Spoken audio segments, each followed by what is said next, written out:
Hello. Hello to everyone and good evening or good afternoon. I am Sacred Para and you are now live with me. We are continuing the series of the series topic of storyline creation. And today I have someone splendid that I am inviting to talk with us and who are going to be able. Hi, Daily Ashford, Adventures of Ashford. Ashford. Can't get it all out. Today's been a busy day, but nonetheless, hello. So today we're going to continue our storyline content creation conversation, and today we're going to be doing that with Julie B. Barbies. I'm excited to have her on the show today. I'm about to dial her in. She just waved, so let me dial her in right now. Having a good day today. Hello, husband. Hi. How are you? I'm good. How are you? Let me fix this. Doing good? No problem. How are you doing? I'm going to get my notes. How's your day today? Good. I like made it by the skin of my teeth. I don't know how the morning got away from me, but it did. It can happen. It can happen easy. I know. Hi, everybody. Hello. So I thank you guys for joining. Yeah. I'm glad to be able to talk to you. I always see your awesome and amazing dioramas. So to be able to see the face behind it, I am really, really happy. Hello. So I'm thankful for that. I did see your interview that you did with miniatures. Yes. So I got a chance to hear some of your background. And for those who didn't, hopefully you'll end up hearing the same information that I was able to receive and more. So let's go ahead and get started. Okay, so so we're talking about storyline content and how we got involved with it. And really the whole point of this series is to be able to introduce people to storyline creation. If they already do, storyline content creation, then helping them along their path and getting them to understand that no matter what your background is, just like Bob Ross said, anyone can paint, anyone can write. Absolutely. So yes. So that's really where we're coming from, is just understanding that anyone can do it. Don't feel intimidated by it. You'll be able to, put your if you have an imagination, then you can do it. There you go. So what is your background with writing? I have none. See? Okay. I don't have any. I can't say that I liked writing in school, but I can tell you that I was a diehard soap opera fan. Does that qualify? Yes, it does. Because I often, we'll get to that question, but I actually use a soap opera as one of my own examples, as far as when you have multiple characters and how I, in my mind, deal with multiple characters. Right, exactly. So, yeah. Now, you said you don't have any background with story writing. No. How did you get involved with it then? I think, so when I first discovered the Barbie world as an adult, just back in July, I think at first, because I love photography, at first it kind of was started like that, and just playing with dolls in general, because I don't have any of my dolls from my childhood. So I think it just evolved because I saw other people and I'm like, oh, look, they're doing, because as a child, that's how I played. I played with storylines because everybody had a name and a character, and I thought, wow, okay, well, I'm going to do the same thing. And so it just kind of evolved into writing the storylines and kind of having more fun, and then introducing more characters. And I kind of have my Minnie as, kind of one of the main characters, and then kind of everything that kind of just evolves around. So I guess it just kind of evolved into that. And then then it's like the dioramas came in, and the dollhouse. Yes, which is an amazing dollhouse. And I do hope that we are able to give, I know that people can see it right now in the background, but I do hope we can get a little miniature tour, because it is an amazing dollhouse. And you made that from the ground up, right? Yes. Yeah. Because I remember you had your blueprints that you were showing as far as what you were going to be. Right. I kind of had I looked up on Pinterest. I saw a concept drawing of a townhouse. And Okay. that was kind of my inspiration. And I kind of went from there and kind of just created it to look like that. It was a 3-story townhouse with the garage. I mean, the garage was at the bottom like that. I think it was a little living room, but instead I made that an office. So, because she works at home sometimes. So anyway, I just kind of went from there.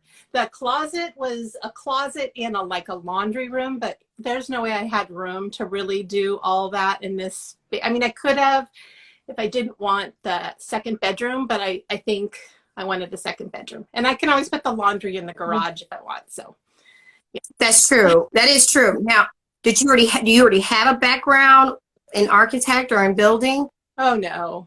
No, I'm self-taught, like everything. My photography self-taught. My art, because I paint some. I don't currently paint, but you know, it's one of my many hobbies. This whole thing kind of encompassed like my creativity, my photography, yes, my play, my love of Barbies. And so it kind of just like lumped everything into one happy little world. So yes, it's my happy place. I get to do a little bit of everything, use my imagination, kind of create things. And yeah. So. And I believe that like for a lot of us, we can relate to that, being able to really sink and focus all of our creativity into one place. With the doll community, like you're able to, you know, like whatever you're already currently doing that's creative, you're able to do where you can get bold and try something new. Right. And, you know, crochet a blanket and put that into your diorama. Yeah. It's just like your place for, just like you said, it's your happy place to be able to create and a safe place to be able to do that. Yes. Crocheting, knitting. I adore anybody who can do that. And I buy things from everybody's Etsy shop that can do that because I can't. I'm so glad that you said that because I actually wanted to bring that up at a point. Hi, my froggy stuff. And I also wanted to say hi to my mom. I saw my mom join. Hello. I do notice that you are just really amazingly awesome at promoting other small businesses. Yes. As far as, and I mean, I've noticed this from really when you started and you've been, you know, really consistent with that. What made you do that? You know, as far as just like purchasing people's clothes and then, well, you know, I've noticed that, you know, you'll put that into your storyline, right, as well. It's because handmade clothes are just so much nicer than fashion hats. And I try to buy local, you know, farmers markets. And so with the doll community, we have all of these wonderful people and designers from all over the world. And I love having pieces from Russia and Poland and Ukraine. I mean, I have clothing I have so much clothing. Like, I think it's the last thing I do every night to see if anybody made something new for me to buy. Oh, wow. So, and I love to promote them because they make wonderful things. This it's hard work. I tried sewing some of these little tiny clothes and I can't. I can sew big people clothes. I can quilt, but I can't. I cannot sew doll clothes. Not for a lack of trying. And so everybody does such an amazing jobs, and a lot of people, this is their source of income. So I want to be sure that I'm promoting all these small businesses on Etsy and all these creators from all over the world. And I don't mind waiting, you know, weeks, because sometimes it takes weeks to get to me. And then, yes, I try to if I don't do it right away, I will somehow write it into my story, whether it's like making a little shop or something. But yeah, I always try to tag their clothing because I know when I go on someone's post, and I see something that's like, oh, that's amazing. You know, where did they get that? Yes. And so when they tag it, it's it's nice, and it supports all of these people in the doll community from all over the world. I agree. I think it's so commendable that you do that, and anyone else that tags other, other places that they purchase it from, because especially with the COVID hitting and so many different businesses have been hurt. Right. People are literally surviving off of their Etsy. They are. So for for you to do that in the way that you're able to creatively put it into your storyline, I like that, and I do applaud you on it. And I wanted to bring that up because that was really one of my questions, as far as like, how did you come about deciding to do that, as far as, how did you come about doing that though? Because that's still something that you didn't have to do. Like recently you had the jeans. Yes. And I think that you had like a good 15 pairs of jeans on there. At least a good 15 pair, which was awesome. And it definitely did look like a store shelf. There's more on the way too. That's just So how did you come about doing that though? Because I think I find like someone on Etsy. I'll either, just kind of do a search for like, Barbie jeans or 1/6 scale jeans, and I'll see what comes up. And usually I buy just a couple pieces from a designer to see if it's something that I feel like fits me and my dolls kind of right, for this my style, whatever. And then when I get the pieces and they're just so amazing, I have to share, because everybody should have some. And I had an Etsy shop. Mine's on vacation, for the 1/12 scale for furniture. So I was selling 1/12 furniture that was replicas of things that I had in my miniature dollhouse. And so I know that, and I started that to kind of start my hobby and collect some dolls and pay for, supplies and wood and all of that. And that quickly became like crazy. And then it wasn't so fun for me anymore because I was having to mass produce. So I applaud people that can do this. And but I'm taking a vacation. I don't know if I might, sometimes I'm like, oh, I should, make like 10 of these, and then when they're gone, they're gone. Kind of thing. And that might be something, but right now I'm just having too much fun, like doing the whole play stuff. So, and I understand. I'm in love with my coffee shop, and that just kind of evolved bigger than I actually originally kind of envisioned it. But it was just going to be like a counter and everything. But then I'm like, well, they have to have somewhere to sit and hang out, and I haven't really made a bar or anything, so I kind of wanted a hangout spot where kind of everybody could go visit, because I don't necessarily, like, everybody can't visit the house because I don't really necessarily know everybody. So, anyway. Yeah, I completely understand that. I do. Now you did bring up miniatures, and I wanted to ask you about that, as far as, because your background is with 1/12 scale.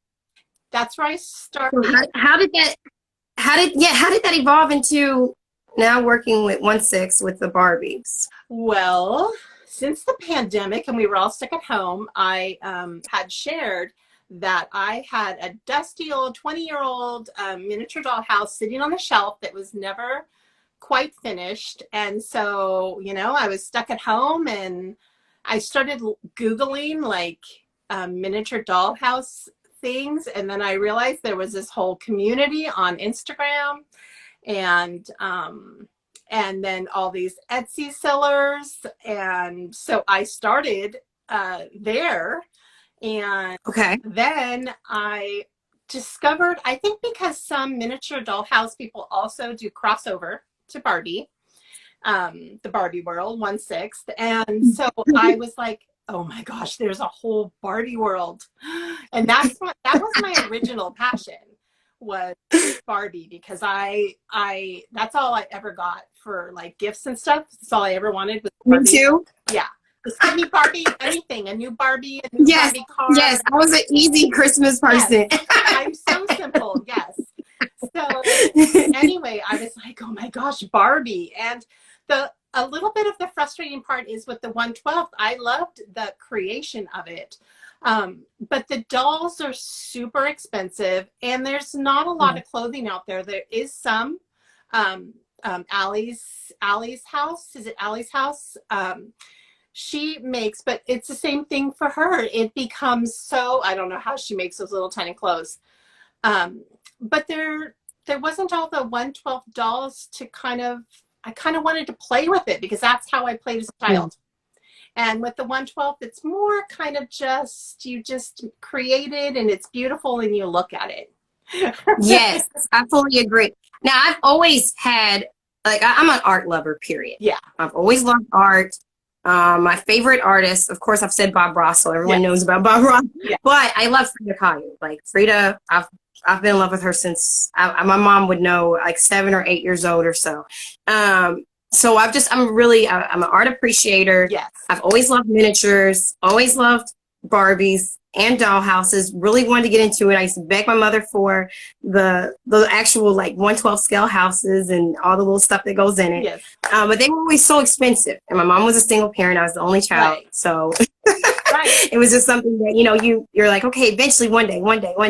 But my issue with it were that the dolls weren't really relatable for me. As far as just like the detail in the face and like you said, the clothing is really harder to find different clothing for them. Right. And I started off like just like you with Barbies, and so that's who I related to. Right. As far as their proportions, you could even before they were movable, they still moved. Yes. Yes. And with the 112, you really don't get a lot of movability with them. Right. So that was kind of a con for me and going into that realm. Now, eventually, I do plan on still getting me a house because it's just something that I want. It's just something, but like you said, it's just something more that you style and then, you look at versus really being able to interact and play. Right. So, yeah, so I'm fully with you on that. And when you're having fun doing something, why quit? Why stop? Exactly. Why stop? Exactly.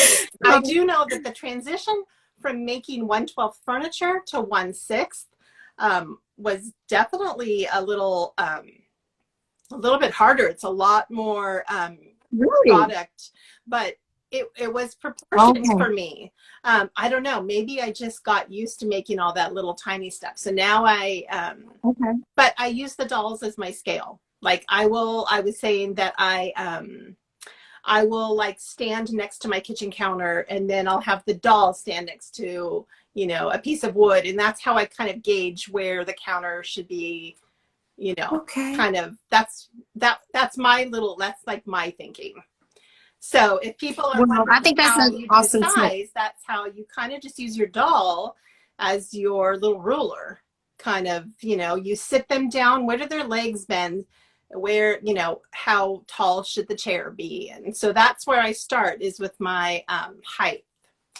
So. Okay. Well, that's an awesome tip for all of us who are crafters or want to be crafters. Yeah. So I like that you said that you use yourself as far as where your counter will actually be on you, and then being able to know where that will be on her by using her as your ruler. Right. And hanging pictures too. Hanging pictures, like they say, you're supposed to kind of hang your picture kind of at your eyesight. So that's another thing. Kind of just use your doll as your guide, and you're kind of just going to hang your pictures so they're not too like way up high or way down low, but they're kind of like at eye level. Because when you study a picture, you kind of just look straight at it. So anyway, yeah. So you use your dolls for a lot of your making of dioramas and stuff like that. So I like that. Now with Julie, by chance, when we go back to the clothes, now is she a curvy or is she? Yes, she's a curvy dancer. She is a curvy.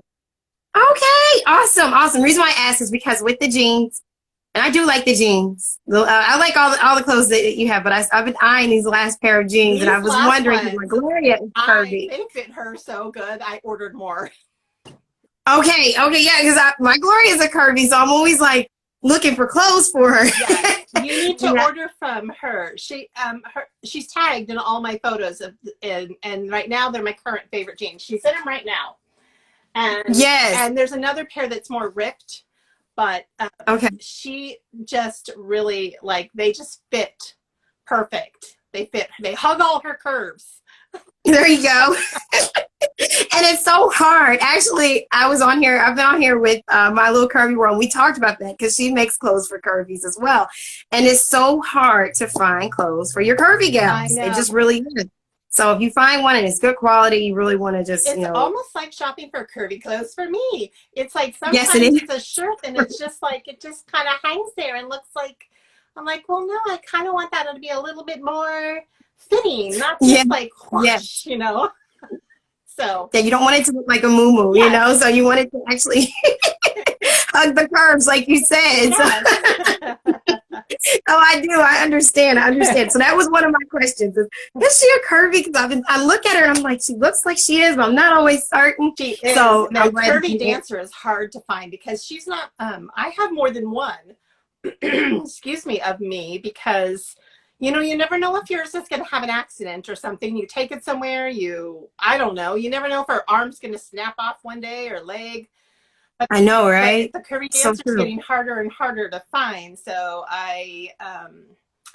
yeah, I was just thinking this morning I need to get another one. I think I have like 2, and then I have some backup fashionistas that are my mini too, just in case.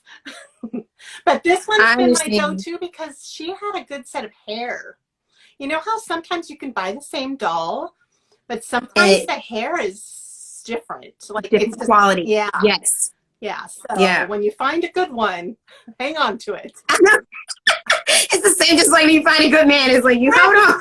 Exactly. Yeah.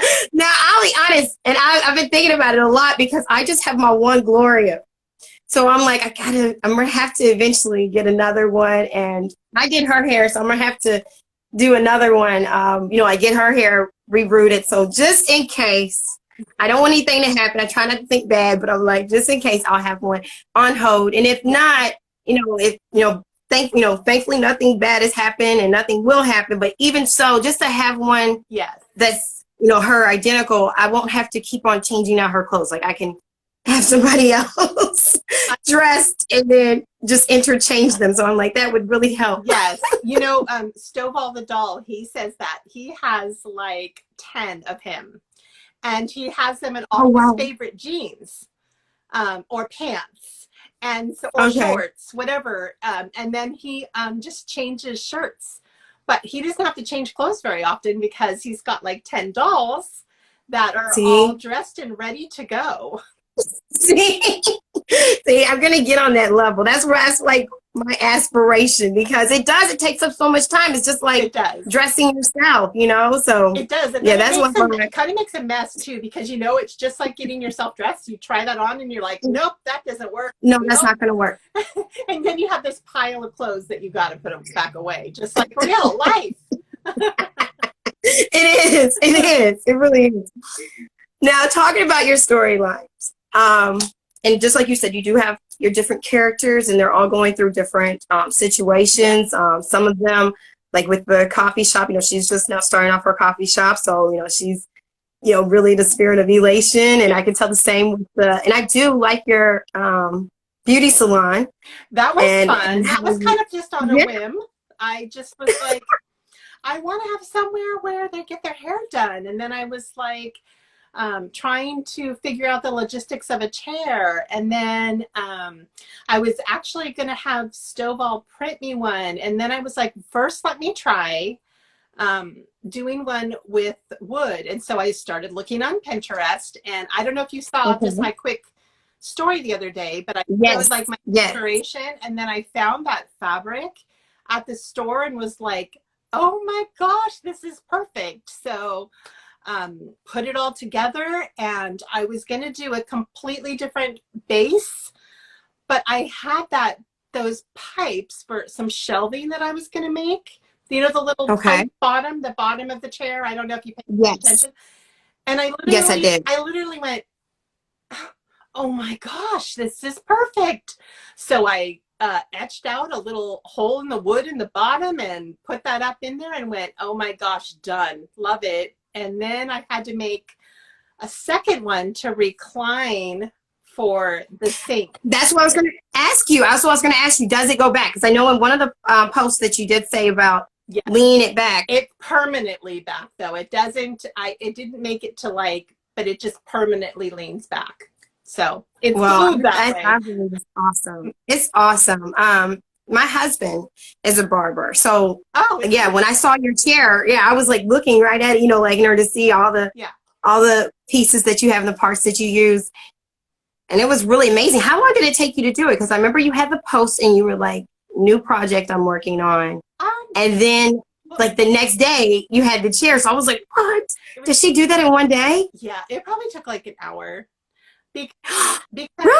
Yeah, because wow. It's kind of just, I use that turbo tacky glue and that stuff dries faster than any glue.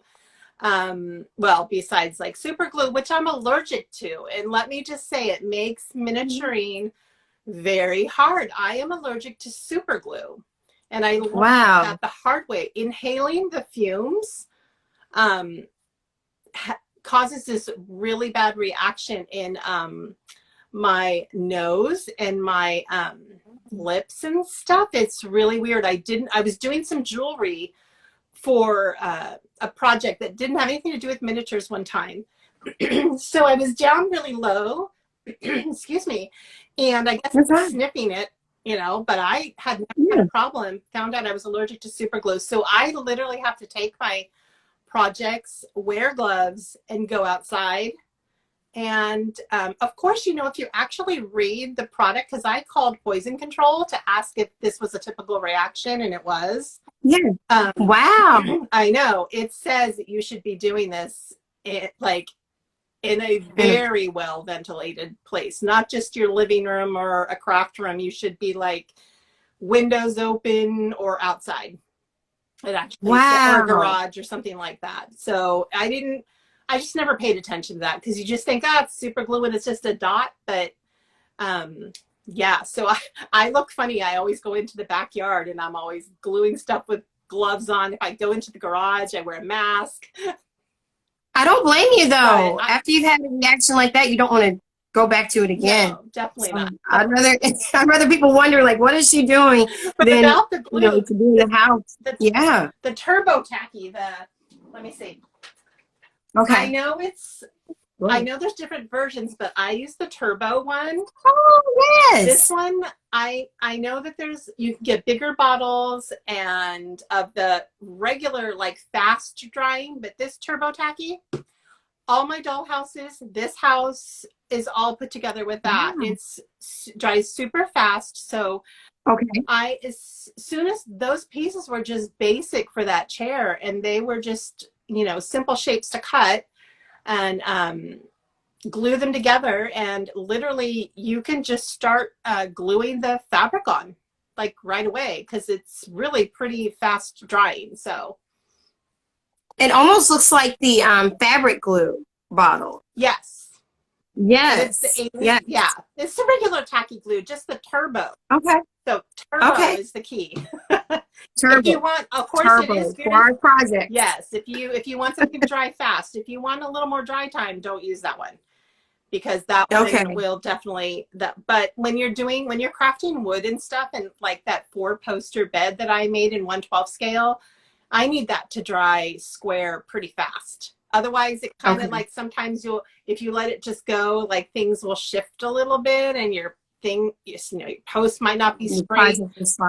So you kind of want things to dry fast. So, well, I'm glad to know about that, because I'm usually a hot glue girl. See, and I'm not a hot glue, because I always burn myself.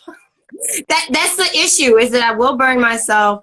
And sometimes, depending on what material it is, like whatever the project is requiring, it may not really stick together as well. It's true. So yes. And sometimes I find the hot glue dries too quick, and then you've got maybe a gap or something. And so I don't know. I've never had a lot of luck with hot glue.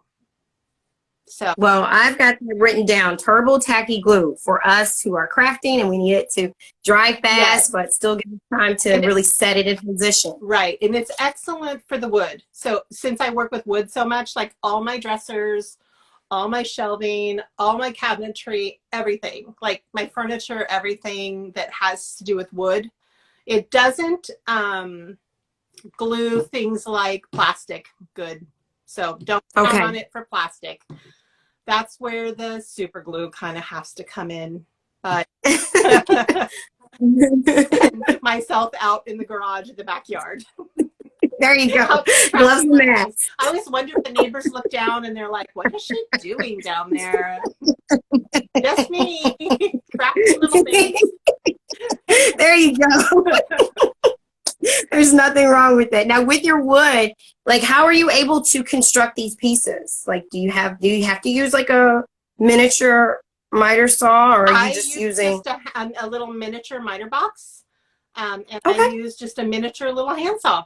Like I use only hand tools except for the big, you know, cutting the floors and things like the big pieces of wood. I use a table saw. But otherwise, I just use my little miter saw and my little mini miter. I think I have a post. She has like, I'm sitting there with some tools. I don't know. I have to think about it. I have a post where I shared all the tools I use. The rulers I use, they're metal rulers. And I use a mechanical pencil. That's a good tip. I know it sounds really silly, but a mechanical pencil gives you such a fine line versus a regular pencil. And when you are doing miniatures, it makes a difference if you're off by a little hair. So if you're marking something to say, cut 4 legs of a piece of furniture, you want them all to be the same. I mean, of course you can sand them down a little bit, and sandpaper is your best friend.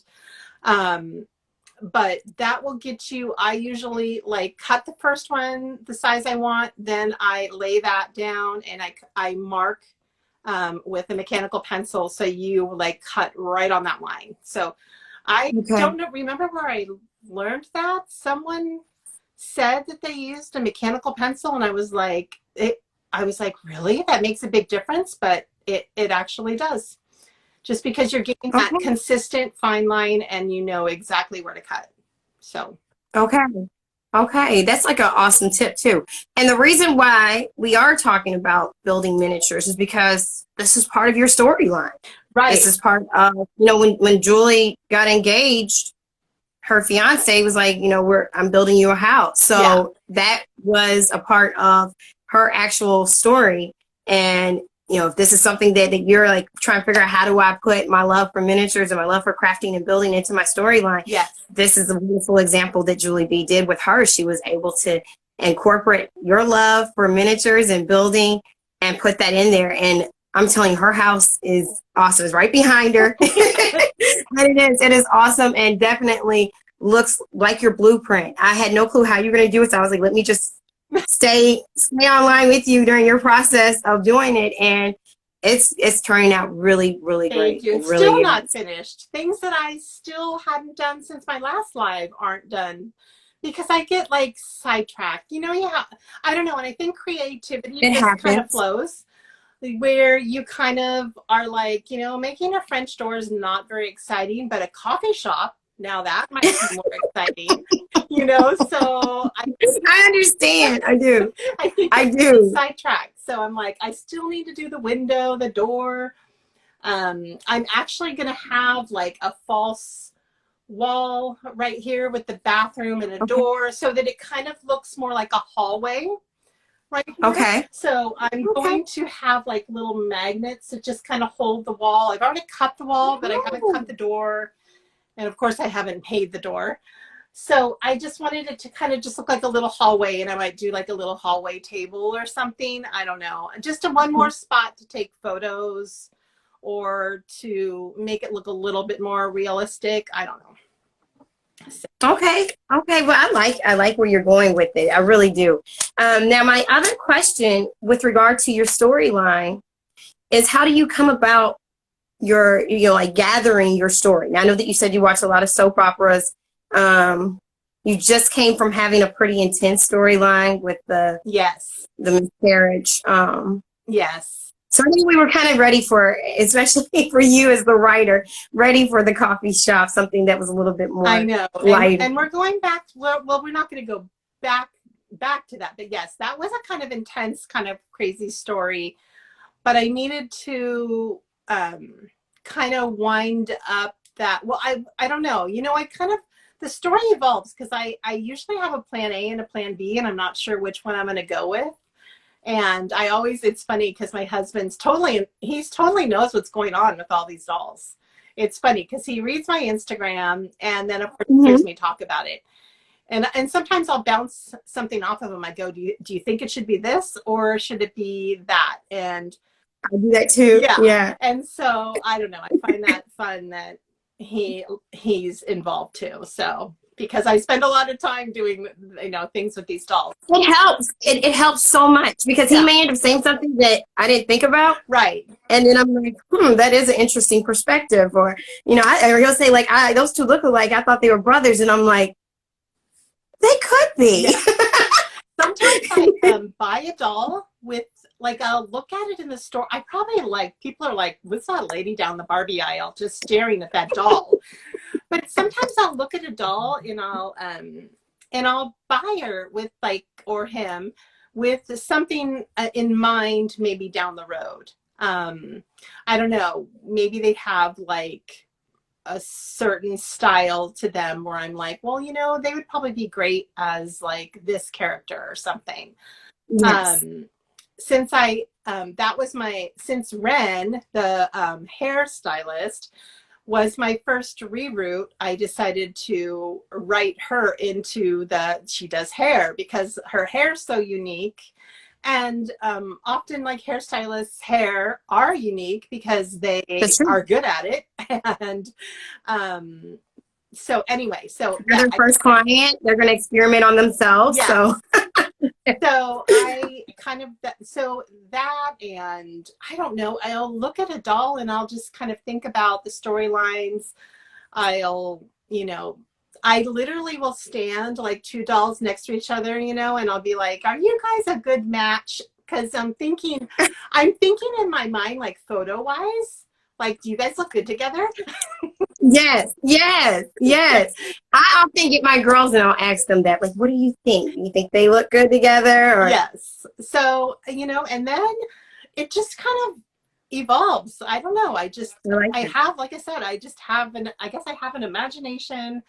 And I don't know. I like to just take the story round and round and try to keep it interesting, So, yeah. Does that answer your question?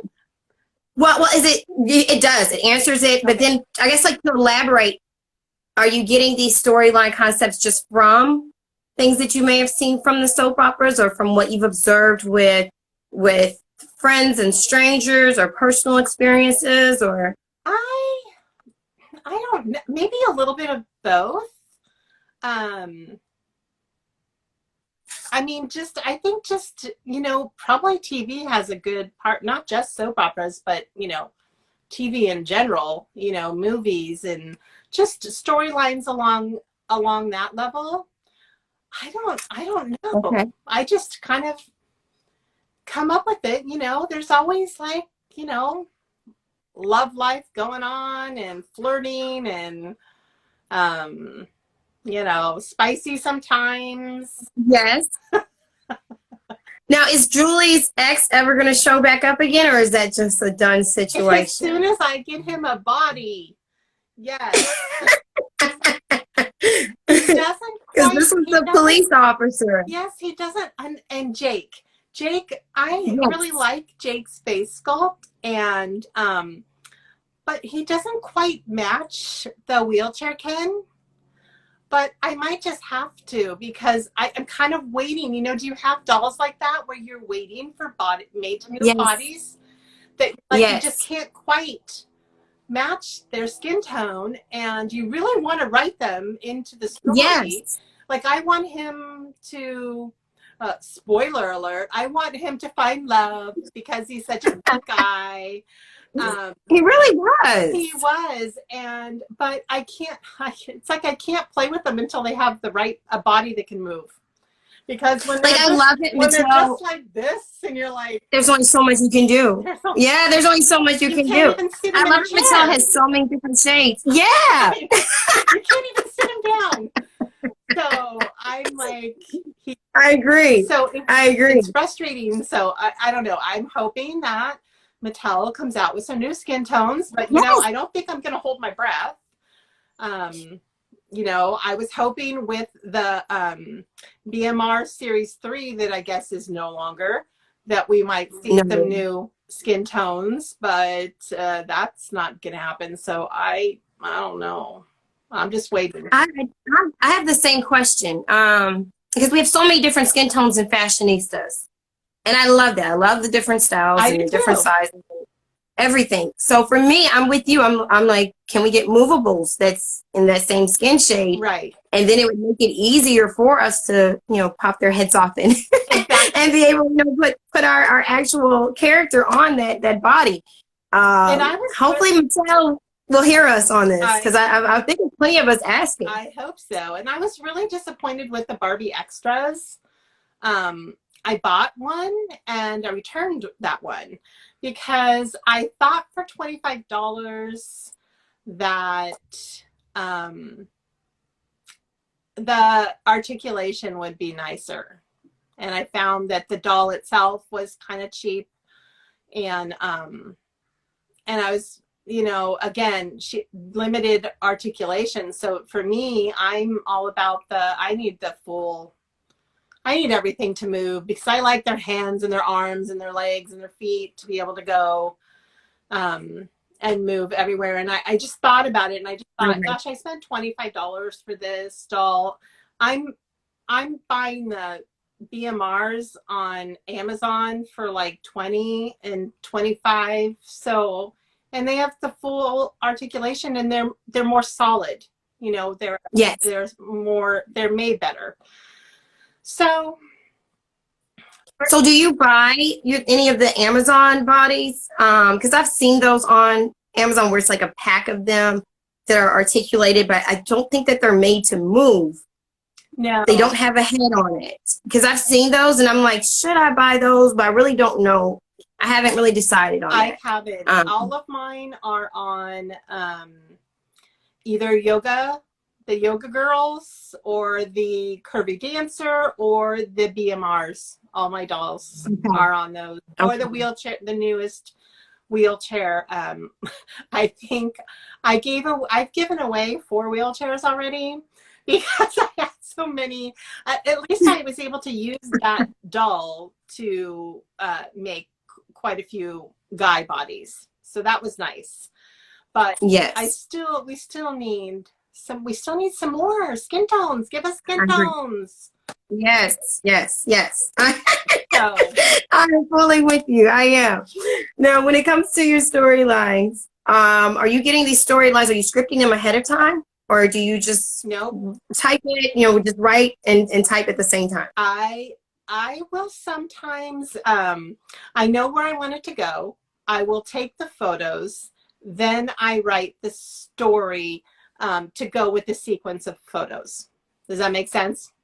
Yes. So yes. I'll take the photos, and like with my salon scene this morning, I actually took them all out of order because I was like, oh, I should have a photo where she just sits down in the chair, and I totally forgot to take that one. I literally started with her hair in the sink, and I went, hold on, I didn't even say hi.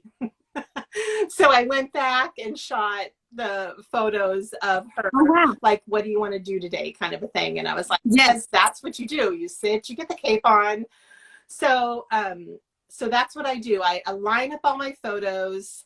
I often will load them into Instagram, and then I will write the kind of the words to go with that. So that's my process. Okay.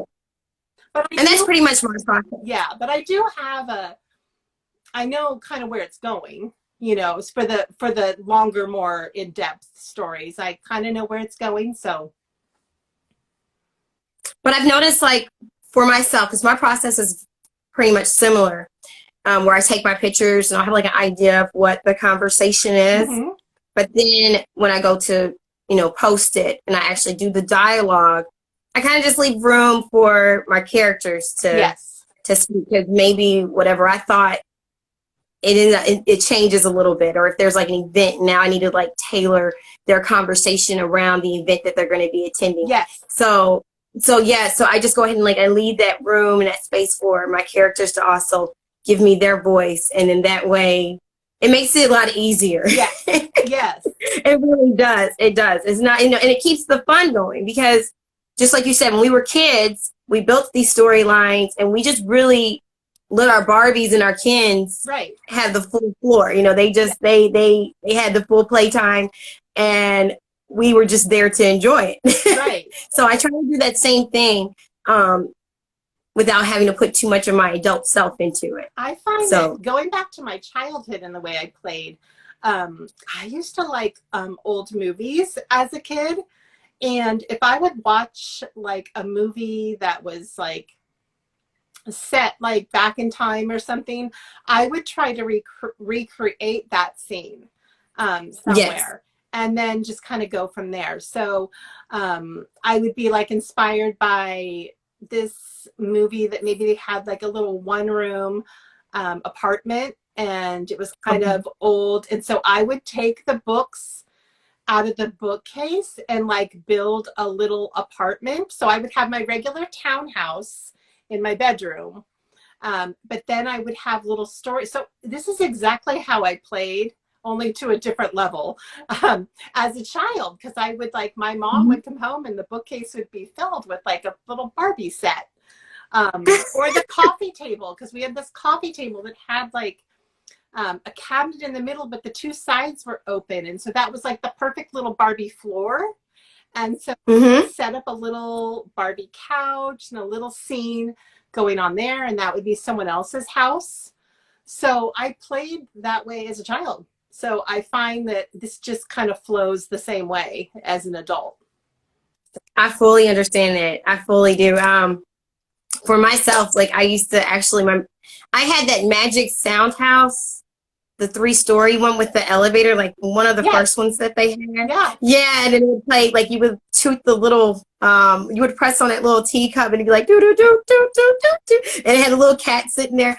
And I would play in there, but my favorite house to play in was actually the one that I built from our boxes from us moving. So after we had moved in, I took those boxes and I put them all together and painted them and made that into my house. And my mom would actually get a little bit upset because she was like, you paid all this money for this house and you don't play in it.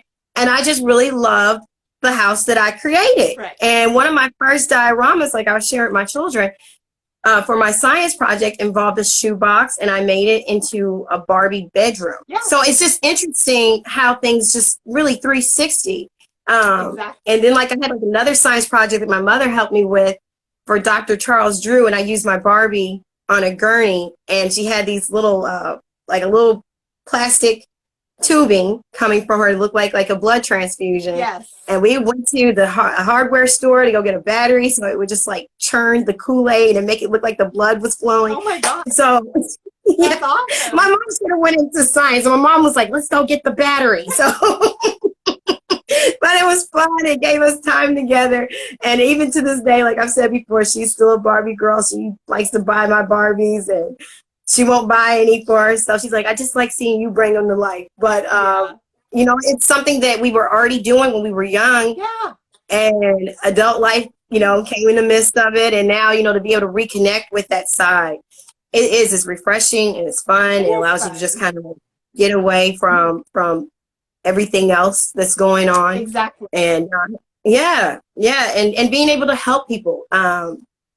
You've had a lot of different posts that has helped people. Of course, like this recent one with that storyline, I believe that helped people, as far as anyone that's had to deal with a toxic relationship, having to deal with miscarriage, having to deal with the funeral process or memorial service of it's one thing you have to do a memorial service for someone in their 90s, which is still hard. I mean, I think that we as humans take death it's hard. Right. But when you have someone that just only had a few seconds of life, it's really devastating. Right. So I believe that was something that was very helpful. And then now, of course, he and his lady now have a new baby coming. Yeah. But then you had a storyline about the importance of getting your breast examined. Yes.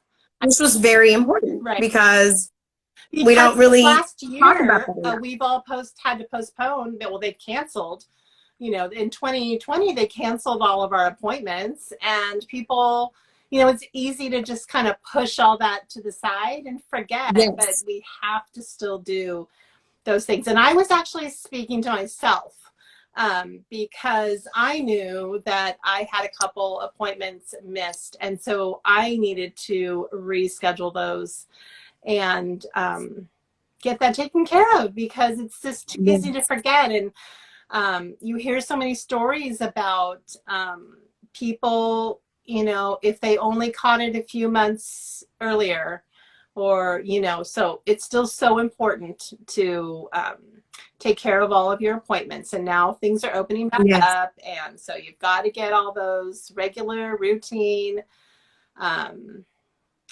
things done. So I agree. So I yeah, agree. and I kind of had fun with that scene, because I created the little the little, exam room thing, bed, whatever you want to call those things, out of wood. And I was really proud of that, because it has the little sliding out to put your feet, and I couldn't figure out though how to do stirrups. So we just kind of had to not do that. But but what you had looked so realistic though. And somebody was like, I used a paper towel as her little disposable, and someone got a kick out of that. And I was like, hey, it's all they give you is a piece of paper to cover yourself with.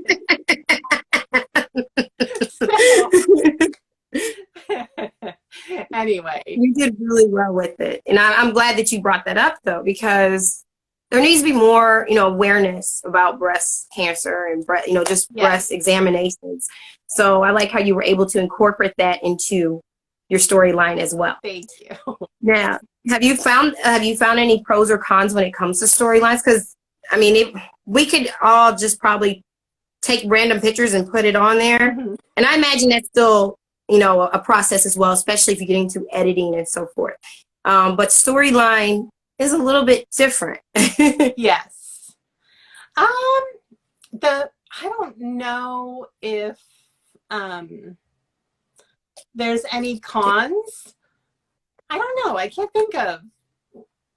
Have you found that? I'm trying to think of what would be an example of. I haven't really. I don't think. For me, I guess for me, with the con would probably be making sure that I have a storyline for my characters, as far as like making sure that I don't allow myself to get too busy or just blank out or get stressed and then forget a storyline, or just like not be able to come up with a storyline. That is always a con. Another con may just be making sure that it's relevant. Someone had recently spoke to me about a post that they did, and they happened to use the word racism, and someone else didn't like their use of the word racism, which I don't see an issue with it, because we do have that as an issue. So they were just posting about it was just more, I don't know if I want to say like an activist post, but just basically just saying that we needed to end racism. And so someone had took offense to it. So they were saying that, I don't want to make people feel offended. So I'm not going to, use that kind of word if it's going to offend people. So I think that with storylines, that can always be kind of an issue too, that you're kind of like, what do I put out there that's not going to, how do I form dialogue that's relevant, but that doesn't offend other people? Right. And that is a challenge. Yes. Because the world that we live in these days is just crazy sometimes. And I have enough of the real world. So in my doll world, I don't really want to go there. And now that you were talking about that, did you see my post the other day where I got my first vaccine shot? And I didn't think, Yeah. of all things, I actually didn't think that would become a topic of someone saying they actually had to unfollow me. Wow. Because I chose to get a vaccine. And I was like, all right. I sincerely, I like to hear, my kids hate this about me, but a lot of times when they had like something come up in their life, I would always be like, well, give them the other side of maybe the story and look at the whole picture. And I realized they're emotional about it. So when I ask somebody a question, I'm like sincerely asking, I'm not just trying to be sarcastic or something. Yes. So I asked them why that they would unfollow someone that, because they're like, it's too bad. I really enjoy your content and the beauty, but I can't support someone. They even went so far as to call me stupid. And I didn't think that this post was actually going to create that, but and it was just one person, but sometimes it only takes one person to be like, what? And so I just was kind of trying to get to like, why do you, I said, I completely respect there are people that are choosing not to get the vaccine. And if we all had the same opinion and we all thought the same, what a boring world we would have. Exactly. We all have different opinions about things. We all have different ways of thinking about certain things. Maybe it's the way we were raised. It's our choices. You know, I made this choice because I have underlying conditions, and I didn't just make this choice for me. I made it for all those that are around me and even those I don't know. So yes. for me, if I actually caught COVID, I could die from it because I have other underlying conditions, that I have an autoimmune disease. So that would not be good for me. So for me, but I completely respect people that choose not to, but I would never like unfollow someone who made a choice, a medical choice like that. I didn't understand how it all went together, and I didn't really ever get a really good explanation, except for they thought that the whole COVID thing was fake. So I've seen it too close in my family now to know that it's real. Yes, it is. And that it's just like many other things that we were vaccinated for, you know, as children, to protect us and protect those we love and those we're around. And if you make that choice not to get it, that's okay. I still love you. But I agree. I don't judge, so I don't know. Anyway, so I didn't expect that post, and that's kind of the only post that I've really had that was like ended up being controversial, and I just found that odd that would be like the one that was. But again, we live in just a crazy times right now with this whole pandemic. So we do, and I think that that's one of the biggest cons. Like I said, for me, when it comes to writing storylines, is making sure that I'm almost, I don't want to say like censoring myself, but just that I'm being cautious about what I'm putting out there. Yes. Right. You know, as far as just, you know, one, just like you said, there's already enough of the real world out there. Right. So whatever I'm creating here, even if it's some drama, like my Tony can bring drama into a situation, and Mama Catherine can bring drama into a situation, but I still try to keep it where it's not, you know, so where it's still relatable. Right. You know, people have in-laws, people have family members who can be explosive. Just really, you know, my Tony character, he could just, you know, he gets mad at the drop of a hat. But he, you know, hopefully as the story unravels, people will be able to see that he has a lot of other personal issues going on that causes that. But I don't want it to be to the point where it offends someone. Now, the thing is that I don't really know, because everybody's different. You don't really know who gets offended by what. So you don't want to allow that to hinder you from writing. You know, you still want to write. Right. And you just try your best, you pray while you do it, and you hope that what you're putting out there is going to help someone, is going to be funny and entertaining to them, or, is going to elicit an emotion of joy or, healing. Yes. But, you just don't stop, Right. just like, what you put out there about getting your vaccine. You had the one person that disagreed among so many other people that still liked your post and still had positive comments. Yeah. So you kind of almost sometimes have to just look at something and say, okay, I got to take it with a grain of salt. Right.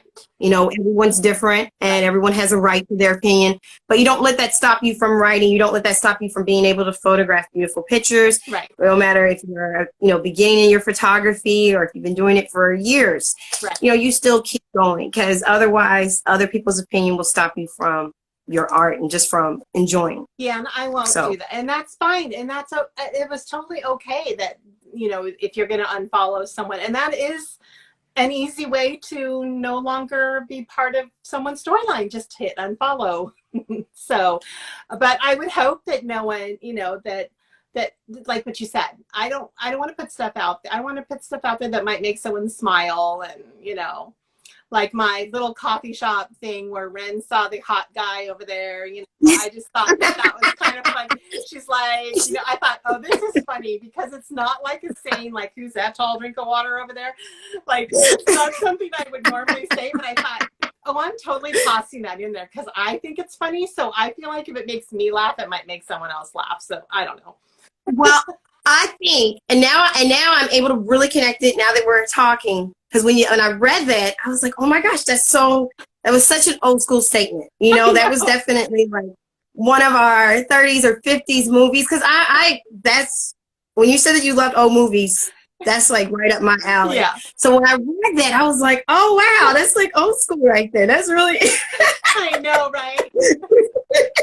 How you doing, big boy? Like on those lines. I like it. I like it a lot. It's like it's still modern though, so she's gonna go introduce herself. She's not gonna wait for him to come to her. She's like, I just want you to know, I love your hair. Yeah, I like her, and that's the beautiful thing about writing storylines is that you get a chance to, we love old movies. That's what Barbie Paints was saying. But you get a chance to really incorporate these different personalities, because Ren's personality is by far, although we're just not really getting introduced to her, other than when you had the photos of her reroute, but now as an actual character. Right. Her character and her personality is different than Julie B's, is different than all the other movies, That's a challenge. Now that you bring that up, that's definitely a challenge because it's very easy to use like the same words that I would typically use having a conversation. So you kind of, it's a little extra challenge trying to write a different personality and speak a little bit differently than you typically would. So that's a little bit of a challenge, I would say, trying to make her, because I want her personality she's going to kind of be the little kind of spunky, play the field, kind of say what she thinks, independent woman, don't need a man, but like men, Yes. But it's a challenge to try to write her conversation a little bit differently so she does have a different personality. All of them, it's like it's a little bit hard. I find that I sometimes will use the same saying and I'm like, well, that sounds like me, and I have to maybe change it up or something a little bit. So she almost reminds me of like that girlfriend that you have, and she's telling you about her, her guys that she's dating and so forth.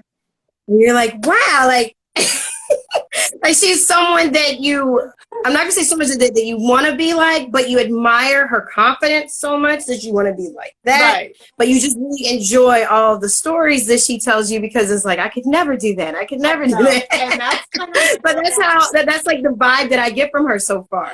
Right. And that's so good. I did it right, because that's kind of the personality I want her to have. And she's going to develop more over time. And, I've been more, I have like 85 play dolls. Not Wow. all of them are on made to move bodies though. I think maybe how many are up there? Like 50, 40, I don't know, 40 of, I don't know. That's like something like that. 40 or 50 are actually on made to move bodies. And those are, like I was saying, the ones that I play with. So I'm trying to, now that I kind of have this core, very large core, I'm trying not to spend as much on, because I haven't really seen things that I love coming out lately. So I guess that helps me not spend money there, except for now I kind of have discovered the Silkstone Barbies, and now I'm like, oh gosh.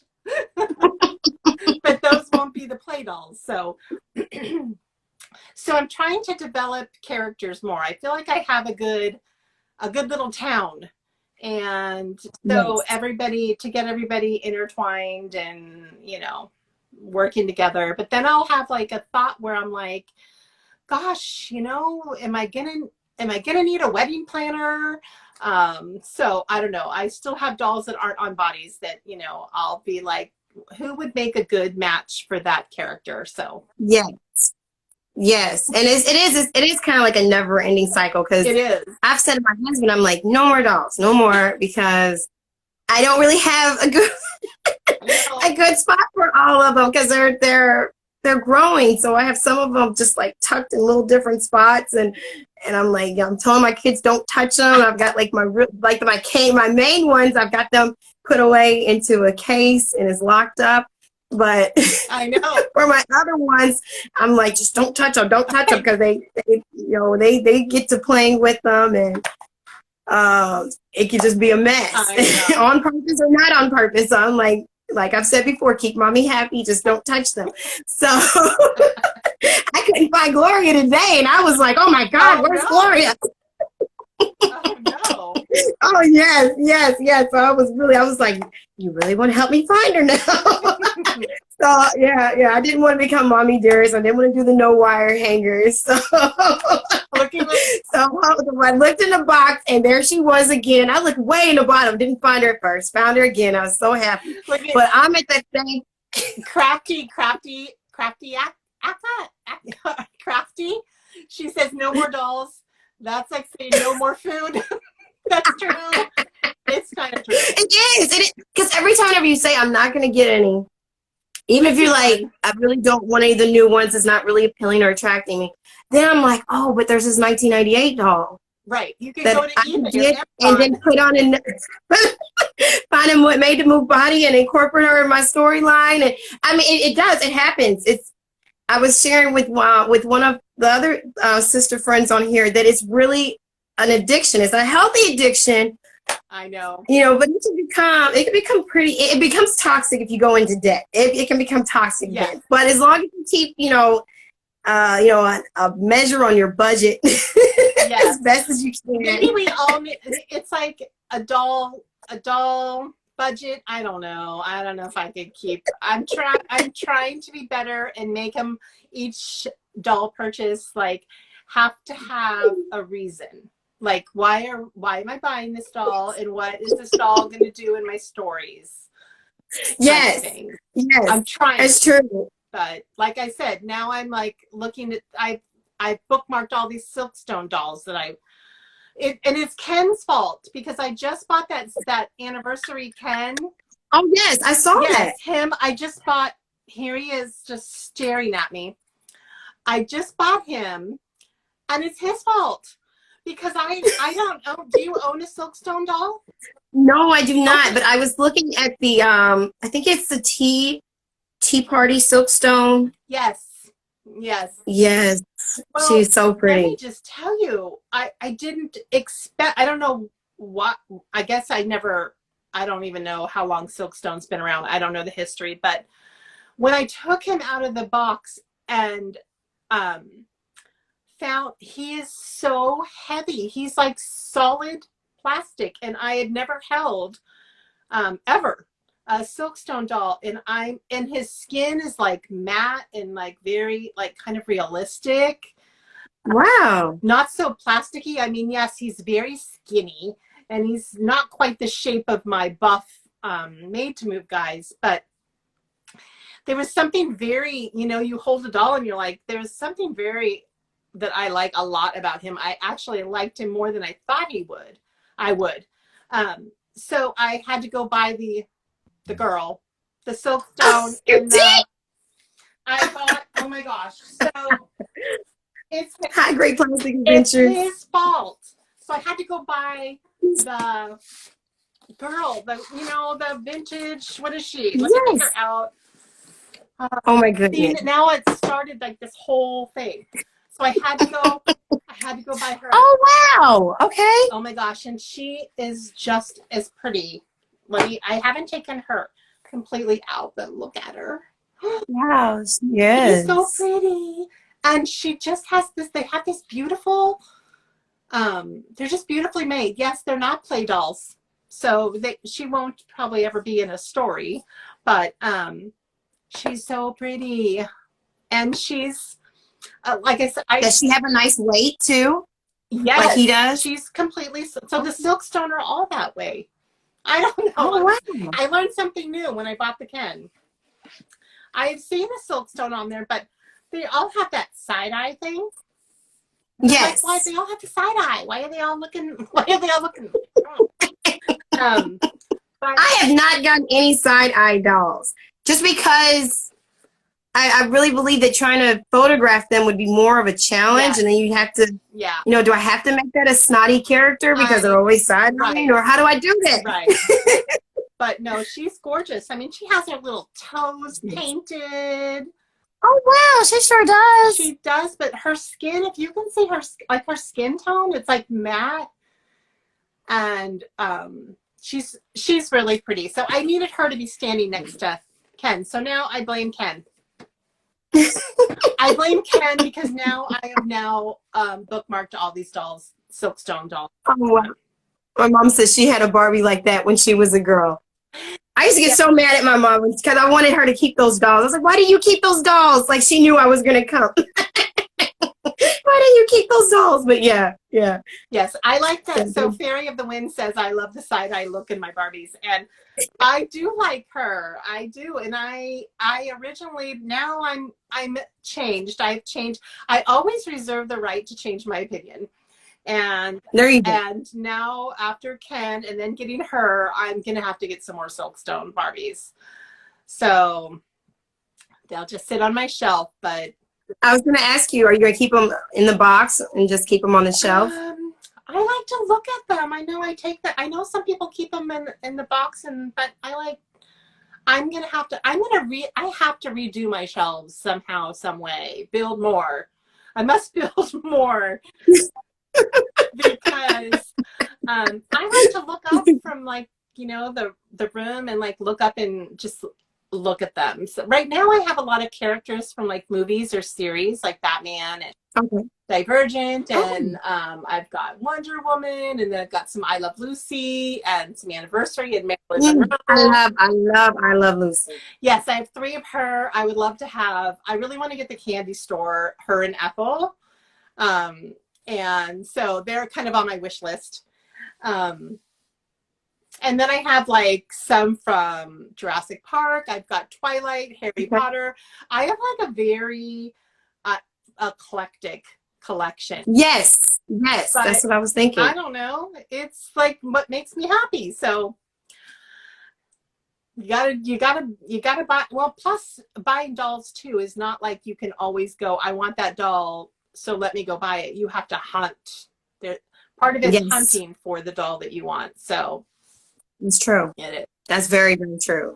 So making sure that if there's a doll that you want, you do have to research. Yes. And that's what I really did. I also wrote down from what you said as far as you going on Pinterest and find out how to do the house and how to be able to build certain projects that you have. Pinterest actually is one of our closest friends as far as being able to research. And when it comes to your dolls, if there is a particular doll that you want in your storyline, or you just want to admire, especially if it's rare, you really do have to hunt for them. Yes. I happen to miss out on the Maya Angelou, and it's been quite a hunt. Oh, you did. As well. the Maya Angelou Barbie. I missed it. So I'm like, well, she's gonna come around at the right time. Yes. So we're gonna see what happens. But yeah, you do. You definitely do have to hunt for those dolls because once they're gone, sometimes they really are gone. There's only some that's being made. Or somebody's gonna ask way too much money for them. That's true. That's very, very true. Yeah. Now, talking about multiple characters as we wrap up, when it comes to multiple characters, how would you advise someone as far as being able to give quality to the personality of their characters? So if they have a storyline where they have seven dolls, how could they justly give quality in their personality? I would just say really think about it and think ahead, like think future, not just for the moment, but think about really where do you want, does this character remind you of someone that you've actually met before? Is it just kind of a fictional? Is it something you saw in a movie? And where you want it to go. And don't try to like rush to get there to the end. I don't know. Does that make sense? Like, yes. Just take your time and develop the character. And I try not to like write everything into like one post. I try to, I don't know, have the different storylines and kind of break it up a little. Kind of like a soap opera. Yes. Yes. There we go. Yes. Soap opera one. Yes. Like one day it was all about these two characters. And then the next day it would be like about a different set of characters.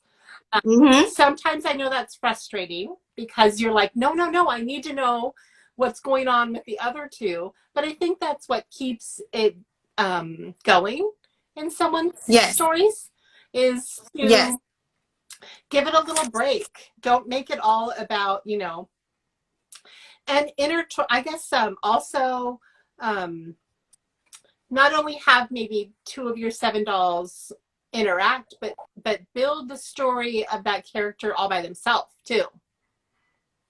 If you have limited amount of dolls, build on them as a person and experiences or things that they're going through, and then bring them back together. I don't know. That's how I think. I don't know.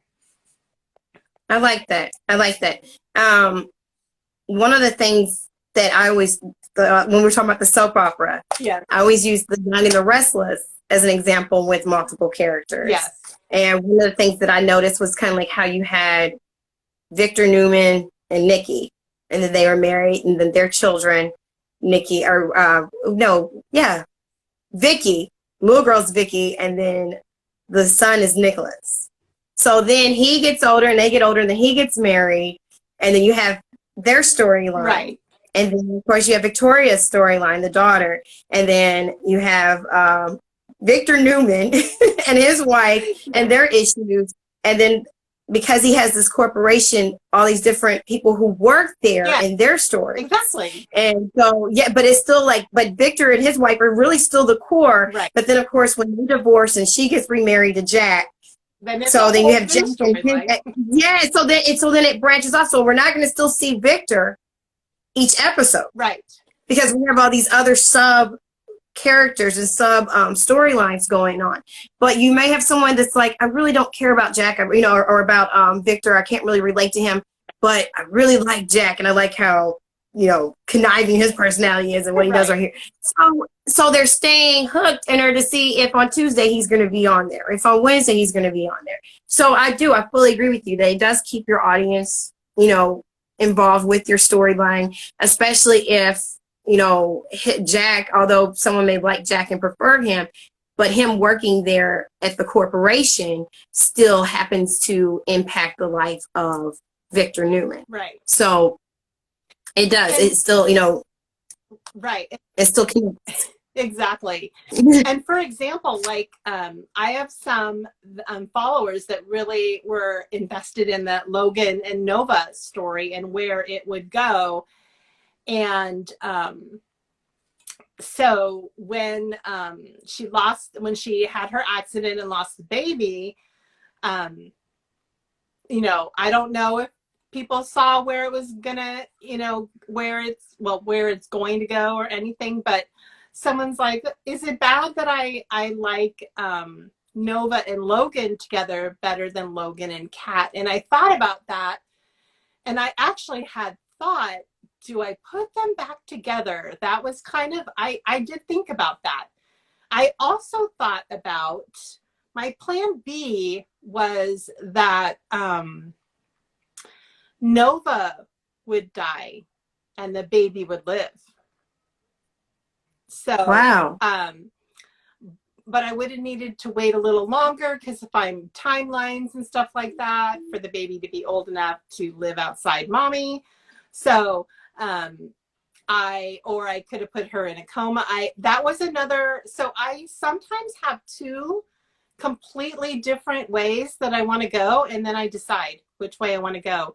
So going back, what I was saying is that someone was like, I kind of like Nova and Logan together, but they had a toxic relationship prior, and I just didn't see that working itself out. So what I realized though is I hadn't really developed Kat's relationship much with Logan.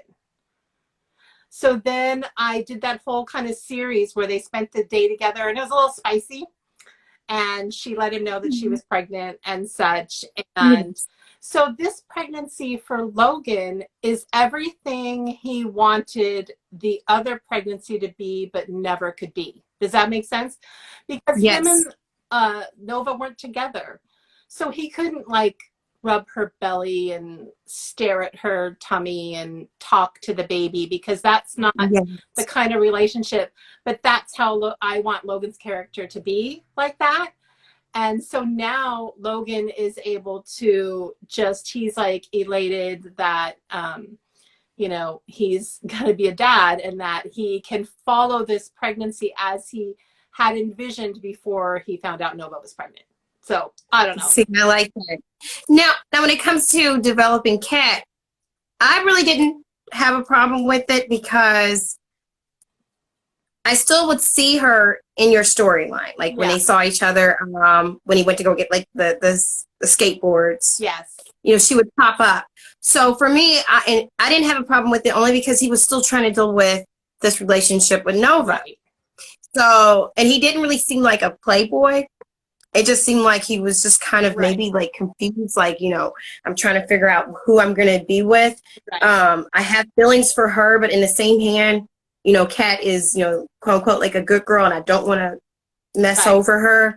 In the same hand, I still got these feelings for Nova, because she's, you know, kind of a, well, she didn't really seem so much of a seductress that night.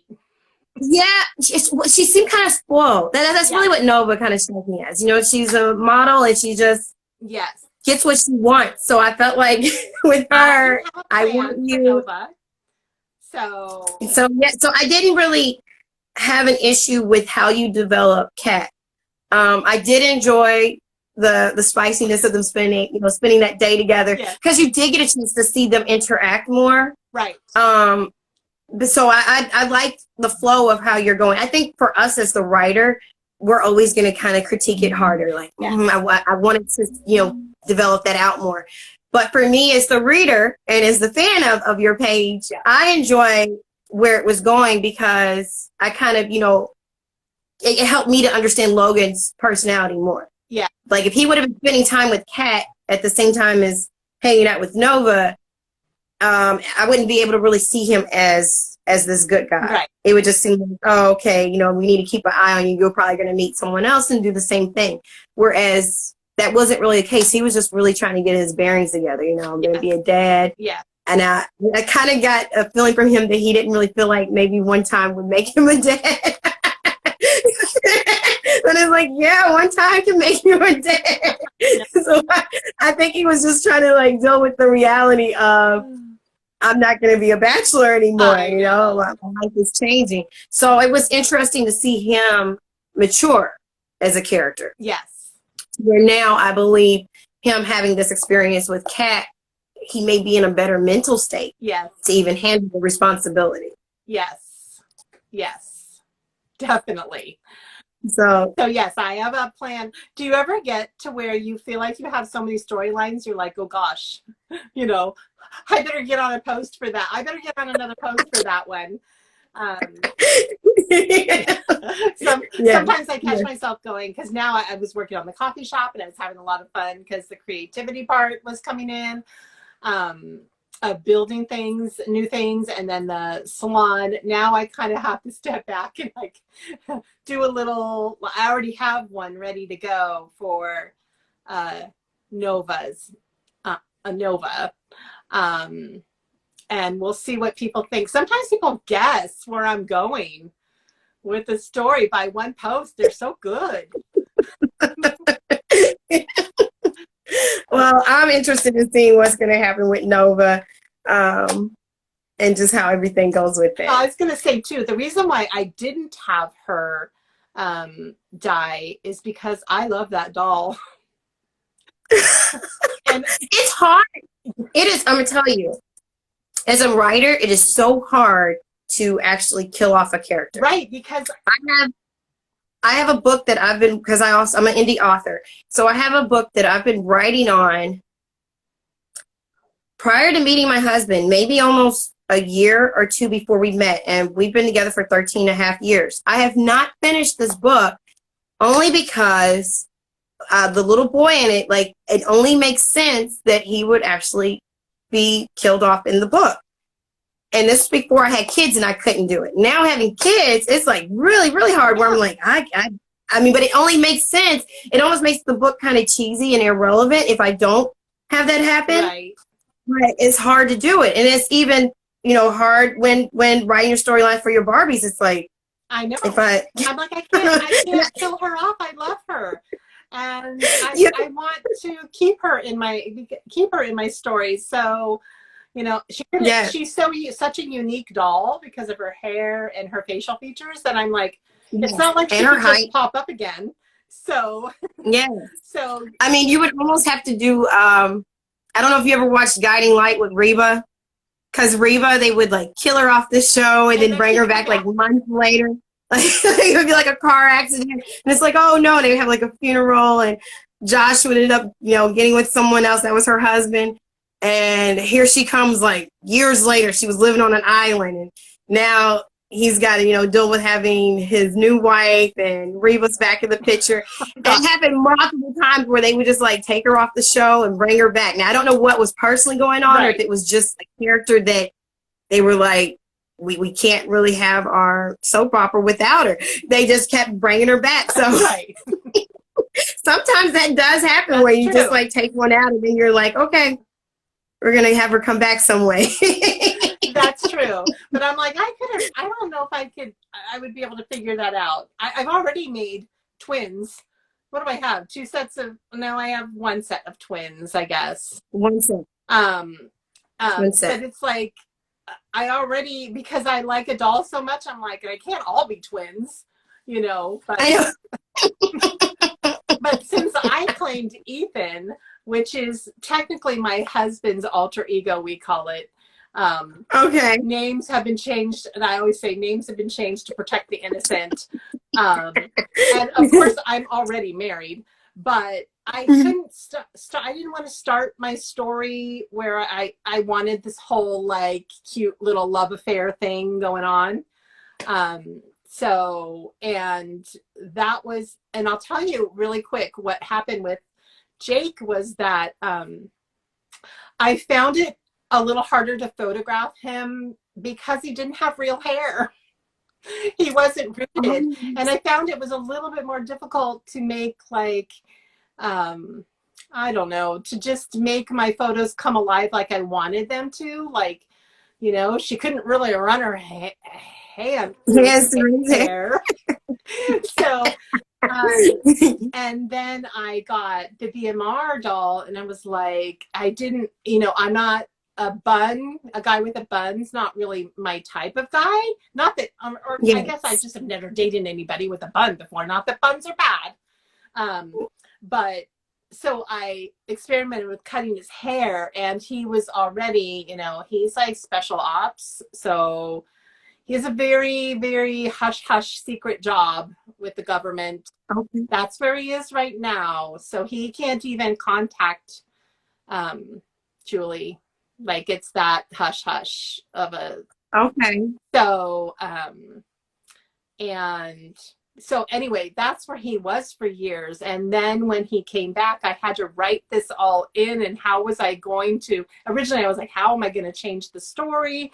Because now I want to use this new doll. So that's kind of like I had to come up with this way to change dating Jake versus her, a love of her life that's suddenly come back into her life. So yeah. And I remember that because I remember I was like, what happened? When I saw the new guy, I was like, where's the other one at? And then, but then you addressed it in your post that, you know, this was who she was already with, and that they had, when they broke up, they both, were okay with it and agreed to be friends. Yes. So I was like, okay, all right, and I they get are it. Still friends. I just have to get him a body where he can sit. One of my last questions is, what would be your advice for someone who wants to grow their Instagram, but wants to do it using storylines?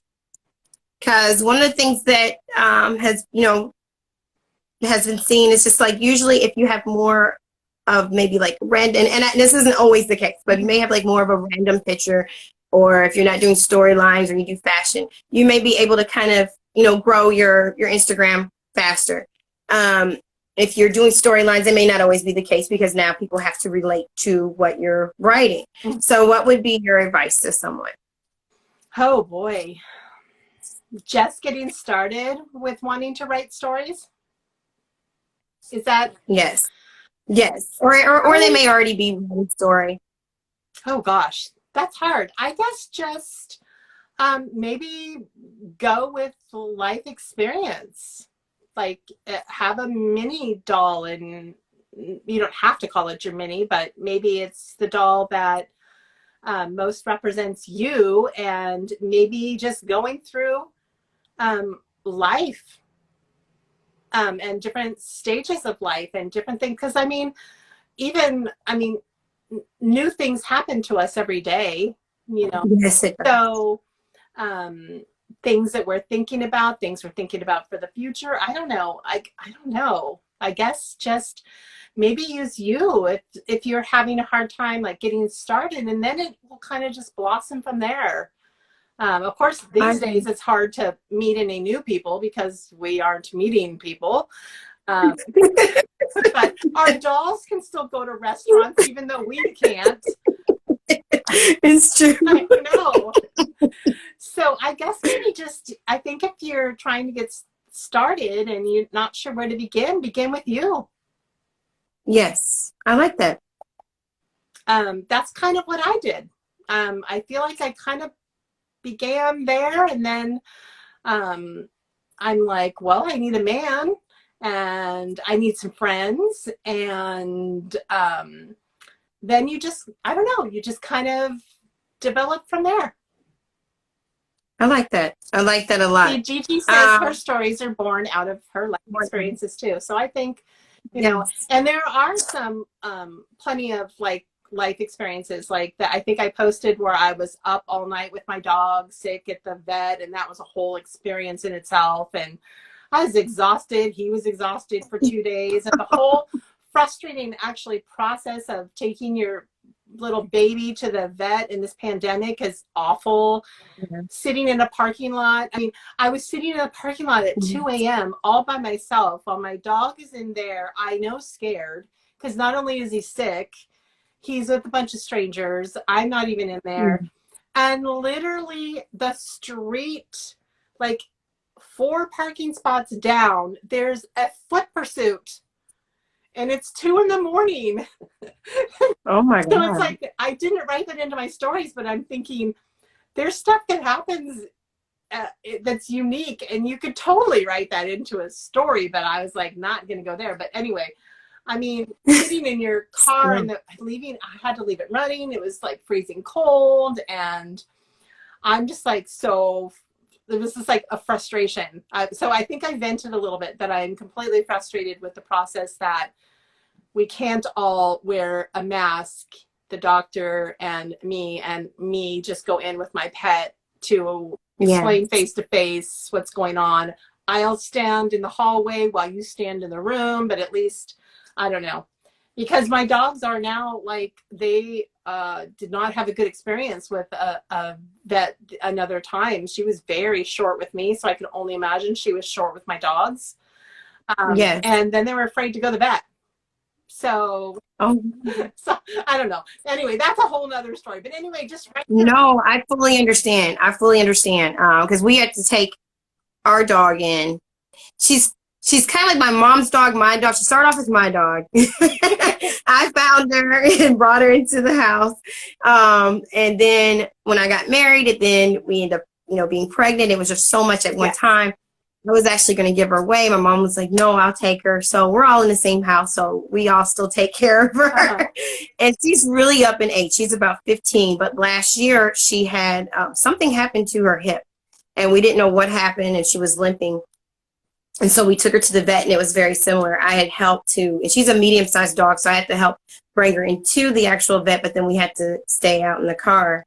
And the doctor was just like, well, we've seen this before. She's not going to live long. Give her a few hours.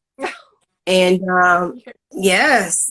And so I was like, well, I believe in miracles. I believe in Jesus. This is going to be okay. We just, it's going to be a process. And it was a process. They gave us medicine. It took a lot of having to manually pick her up and walk her and, just getting her where she's at right now. Now she's back pretty much to her old self. She still limps, but she's still, the little queen of the castle, pushing people and stuff with her hips. So she's pretty much back demanding what she wants. But it was, it was a trying experience as far as having, now our experience is different. Wasn't there at 2 a.m. I imagine that's way more intense, especially if they have to be in there for a long time. She didn't have to be back there too long. They gave her a shot to kind of ease the pain, and then we brought her back home. But it was hard, that was like around the same time that my grandfather passed. So it was like we're dealing with one issue, and now we may possibly have to put her down, and that wasn't what we were wanting to do. So it's really difficult. Anyway, so there's like I was saying, there's so many experiences just in everyday life, and I say start with a little, start with yourself. Yes. I fully agree. Now, we did get some questions. I was trying to scan to get one of the questions. I believe, if I remember right, the question was, how do you photograph your images? If you used your phone or camera. I'm still trying to find it. It was... Oh, okay.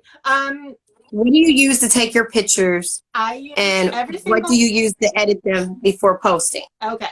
So, every photo that is on my Instagram, my Barbie feed, is taken with my iPhone 11 and now 12. Every single one. I use the camera app that comes with the phone.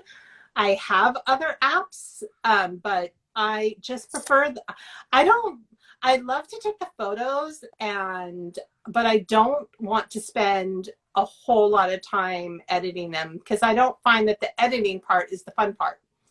I like taking the photos. I agree. And getting, so I'll take, sometimes I will take one photo and I'm done like that. But like, I just wanted to take one photo to get this photo in there. And I'm like, but other times I feel like, I will take photo after photo, different angles, different lighting, and I find myself maybe getting frustrated. So I tend to walk away. So that's a little hint. If you feel like you're not getting like the right shot, the light's not right, something's just not right, and you're like not feeling the photo, just like take a little break.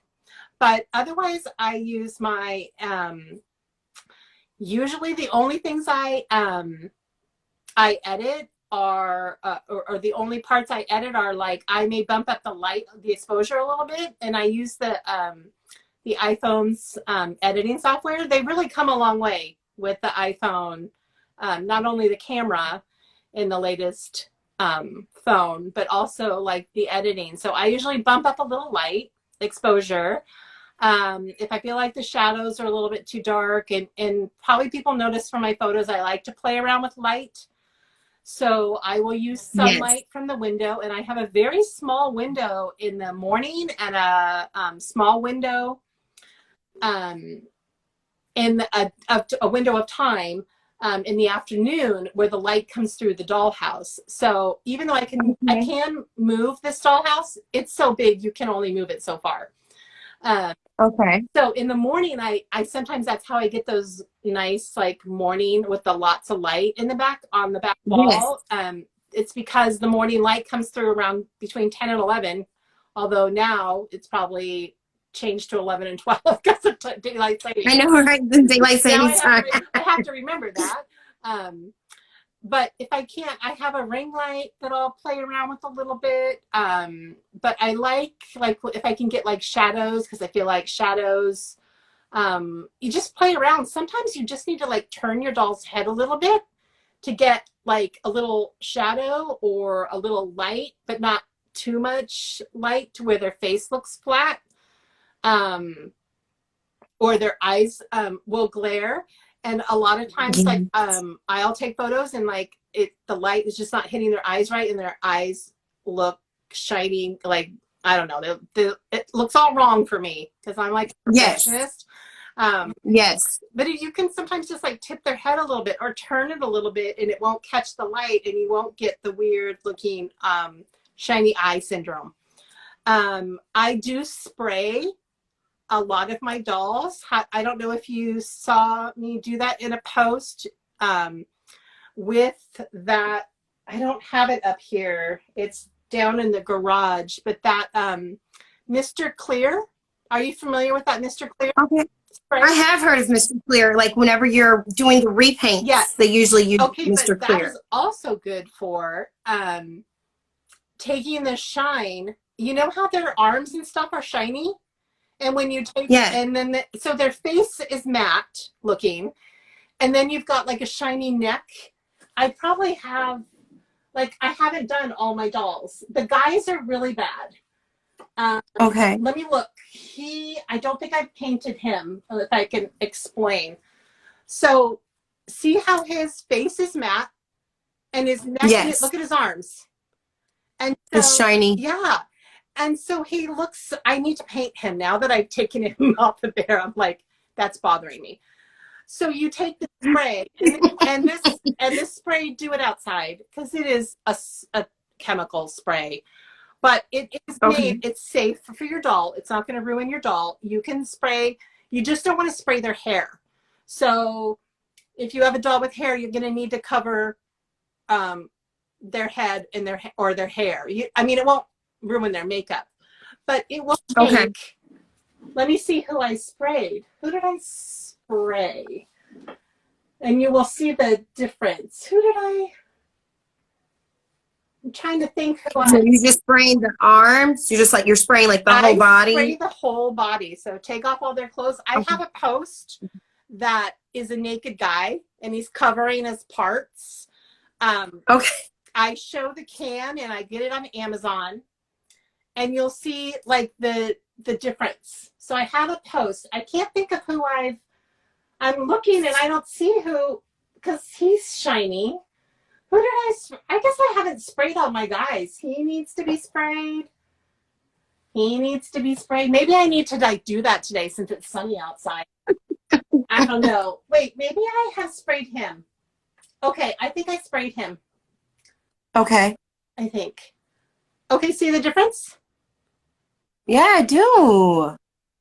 Wow, So, it gave him like really good natural yes. skin. So he looks like yes. looks like a skin, like a natural skin texture. Yes. So he looks more, and I don't know. Personally, I like the way that it looks better in photos. Because Yes. you've got shiny guy. See the difference? Yeah, that is a difference. Yes, it's not that expensive either. But like I said, please use it in a outside. Just Okay. because it's a spray and you don't want to inhale it at all. But yes, there's a huge difference in your photos. Your photos are going to look, your doll's going to just look more realistic without the shine. You got me really excited. You got me very excited about that. Did you just spray them one time? I usually, because what I found is sometimes I will spray them like with their arms out, you know, like I'll like lay him like that. And then I realize his little shoulder didn't get sprayed. You know what I mean? Like there'll be a little piece there. Yes. So, Oh, you just yeah, give because him, it's you just have to give him a light coat. So I okay. usually just take him out there and I make him spread eagle, and I spray the front and I spray the back, and then you just kind of make sure, you know, because their arms get shown a lot.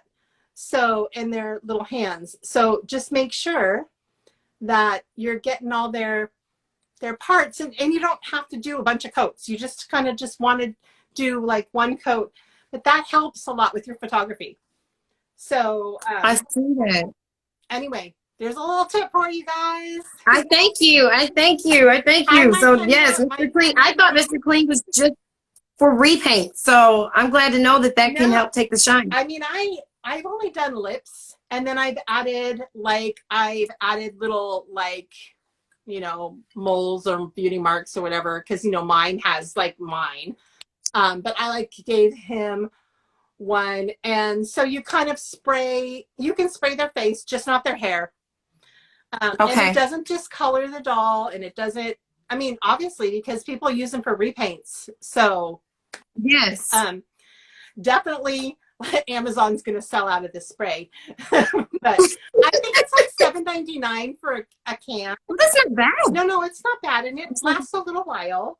And yeah, I think it also, you know what else it helps is it protects your doll from maybe getting a little maybe color transfer from some clothes, you know, the dark jeans or the dark, like a dark colored outfit.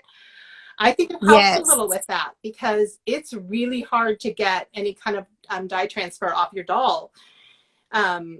If you, and how do I know this? From experience, because my Ethan has a new body because he got dye on his nose from shirts. Yes. And where he had it on his fingertips, I couldn't get it off. And so I ended up buying, oh, here's another product. But this I had to order. My gosh, where did I order this? Has anybody ever used this? It's called Remove Zit Stain Remover, and it's specifically for dolls. What? And I had to order it on, oh my gosh, just Google it, because that's what I did. I saw somebody that had a post that said they tried using this. I think I looked up how to remove stains from your dolls, and this came up, and it's a product that I think that these people just make. This, because you know they say you can use what is it, the acne cream? The acne cream. I tried that, and that does not work for me. No, it didn't work for me either. Now this, it worked better, but okay. I think I would have needed to do another a whole nother application, and you have to put it on and you have to kind of leave it there. But anyway, that's another thing, and it wasn't too expensive. I think it's like I said, just Google it, and it'll probably come up with the person's website, because I ordered it. It wasn't on Etsy. It was like their personal website of it had different doll things on, not just Barbie, but like doll, like it removes stains off of like other dolls, like a Cabbage Patch or whatever. So that's another tip just that I've learned only because I had to go searching for. So the Mr. Clear spray, take away that shiny, and makes your doll look better in photos. And yeah, I just used a regular apps. What else do I use? I use the Face app to make my doll smile. The face is Yes. face. Is it just called Face app? I don't know. I think it is. It's I not. think it is. I think it is. Yeah, it's not Facetune. It's the other one, like Face app. I use that to do their little smiles because people ask me, do you have a doll that smiles and a doll that doesn't? And I don't. It'll make a picture of you smile too. I think it was designed actually for selfies, the app itself, for people to like put a bigger smile on them or something. I don't know. It wasn't made for Barbies per se, but I think a lot of doll people use that one. That's what I'm about to say. A lot of them use it now. Yes. I've thought about using it. I have so much on my phone already that I'm like, I don't really know if I want to download another app on there. But I really do. I admire it. I like it. But I haven't gotten to the point gigabyte wise where I'm able to do it. Right. Okay. And another app that I use is I'll use I just don't use them very often. Lightroom. Okay. Yes. I don't really use Lightroom very often. I'm able to just edit my photos. I learned as a photographer, if you try to get your photo as close to as your final product as you can, give or take lighting, then you won't have to do much editing. So just try working with, I have a regular desk lamp too that sometimes gives a little side light. I think I showed my, I use these little puck lights. This is a great little, you can literally use it as a little like hair light on your doll. So oh wow. So I mean, you don't need to spend a bunch of money on, although these aren't cheap. These are like $20 for a pair on Amazon. So these ones, but you could use any puck light, but you get a little, you get a little, see how you get a little extra light on their face and their hair. So play around with light. It always, again, here's a little photographer tip. You want to it gives your photo more interest, but not like right now he looks like completely like his face looks flat because it's all the light is from the ring light is all on his face. But if I were to play around with him a little bit and not have him right here and maybe have a little light over here, he would get like maybe you could get a shadow on this side of his face. So I don't know, just play around with little lights. It doesn't have to be expensive. Use your desk lamp and things, but play around with light on your dolls, and it makes your photo just look a little bit, gives it like a little bit more depth. You just don't want like this blown out like whole lit photo, because that's not how like real life is. Usually you've got some sun or light coming from one side, or play with their hair to give them a little like shade on one side. So otherwise, yeah, I'm pretty simple. I can have a photo like taken, like tune up like maybe a little bit of the I think you become so fast at it, I can have a photo done in like 5 minutes. But when I do more of a shoot where it takes a little bit longer, like when I was doing like the salon scene, that probably took me like, I don't know, 15-20 minutes, because I'm very adamant about trying to get my dolls, I don't use stands unless it's like, I'm taking pictures of like the silk stones or something like that. But yes, I have like a challenge that I challenge myself to get my dolls to all stand. And yes, there's some frustration with that, because there's nothing worse than trying to get 5 dolls to stand and then one falls over and they all fall over. Yes. And then their hair is all messed up. And you're like, now I've got to go back and comb all their hair, stand them all back. But that's part of the challenge for me. So I know some people, and every once in a while you'll see a leg like leaning on the chair. So you gotta, or like the men stand better than the women. So you might see the women leaning on the men.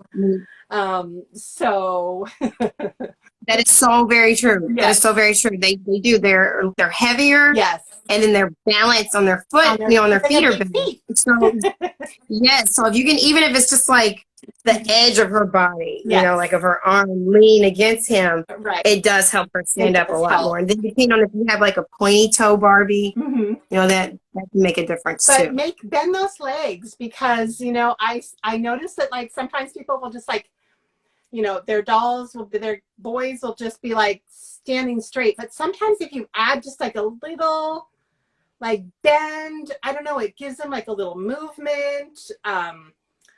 I find that like sometimes I feel like a photo just looks like, I almost want the photo to almost look like it's real people. Yes. And so you got to try to think about like, how would you be standing? Would you be standing there like just with your arms down and your feet and your legs locked? You probably wouldn't. You probably might have your hip shifted a little, or off on one leg. So anyway, I agree. So sometimes just bending a leg or an arm or a hand or a head tilt really helps make your photo look a little bit more realistic. So I agree. And especially in the stories, you kind of want your photos have to tell the story too, not just your words. So it helps. All these little things, I don't know, help when you're starting out to just experiment, play around with it. And you'll find that I think everybody, even myself, because I photographed people and like weddings and lots of movement. And so when you're photographing a doll, there was a little transition there. So yes. So just play around with it and have fun with it, and your photography will get better and better. The more photos you take and the more you play around and experiment and play around with light. Sunlight's a little bit harder for me. It's even harder as a photographer in general outside when you can't control the sunshine. That's true. Sometimes you can't really turn your back to the doll's back to the sun because you've got the bright light or the shadows. So definitely more of a challenge to take outdoor photos. And there's certainly definitely like earlier in the morning and later in the day are better times to take your doll photos if you're going to do doll photos outdoors. Just like a real like photographing yourself. It's the middle of the day is the worst time to take photos unless you're going to be in some sort of shaded, environment. But so anyway, yeah, I agree. I completely agree. Like I said, I've always. Oh, but you're so correct, and that was one of the things that I was able to discuss with Nisha K, because she tells her story, and I love how she said it in a complete picture. So for her storyline is all in her picture, and so the photograph, just like you said, it tells so much of your story. Right. So you don't want to just have you don't want your dialogue to be filled with action, and yet your dolls are just kind of sitting there, or it's just the face of the doll, and yet you're saying in your dialogue that this person, ran off and this one was yelling at them, but you don't have that action being presented in the picture. So, because when we're talking about Instagram, so Instagram is basically photos. Right. We've made the decision to really go into storyline, but you need your photo to really capture your reader. Right. Because if the photo doesn't really capture you, then it's going to be kind of hard to get into what you're writing, as well as to even read what's on there. And then it doesn't really seem congruent. Right. One of the things that I've learned to do with my dolls, like I'll stand some of them up. Mm-hmm. But then I may end up like holding one, and then I'll edit my hand out of the picture. If I need to like maybe show action, like I've got some photos that's in the camera or in my phone right now, but if I need to like show action, so maybe I have like the arm position and the foot kind of position where it looks like they're moving. Right. But for the purposes of not having anybody fall over and trying to get the shot, I may just like hold one or two dolls Yeah. and still snap the picture at the same time. So Right. it gets to be kind of like awkward, but it's all about getting the shot, you know, Yes. whatever you have to do to try to get Do you use the your picture camera and or your present. phone?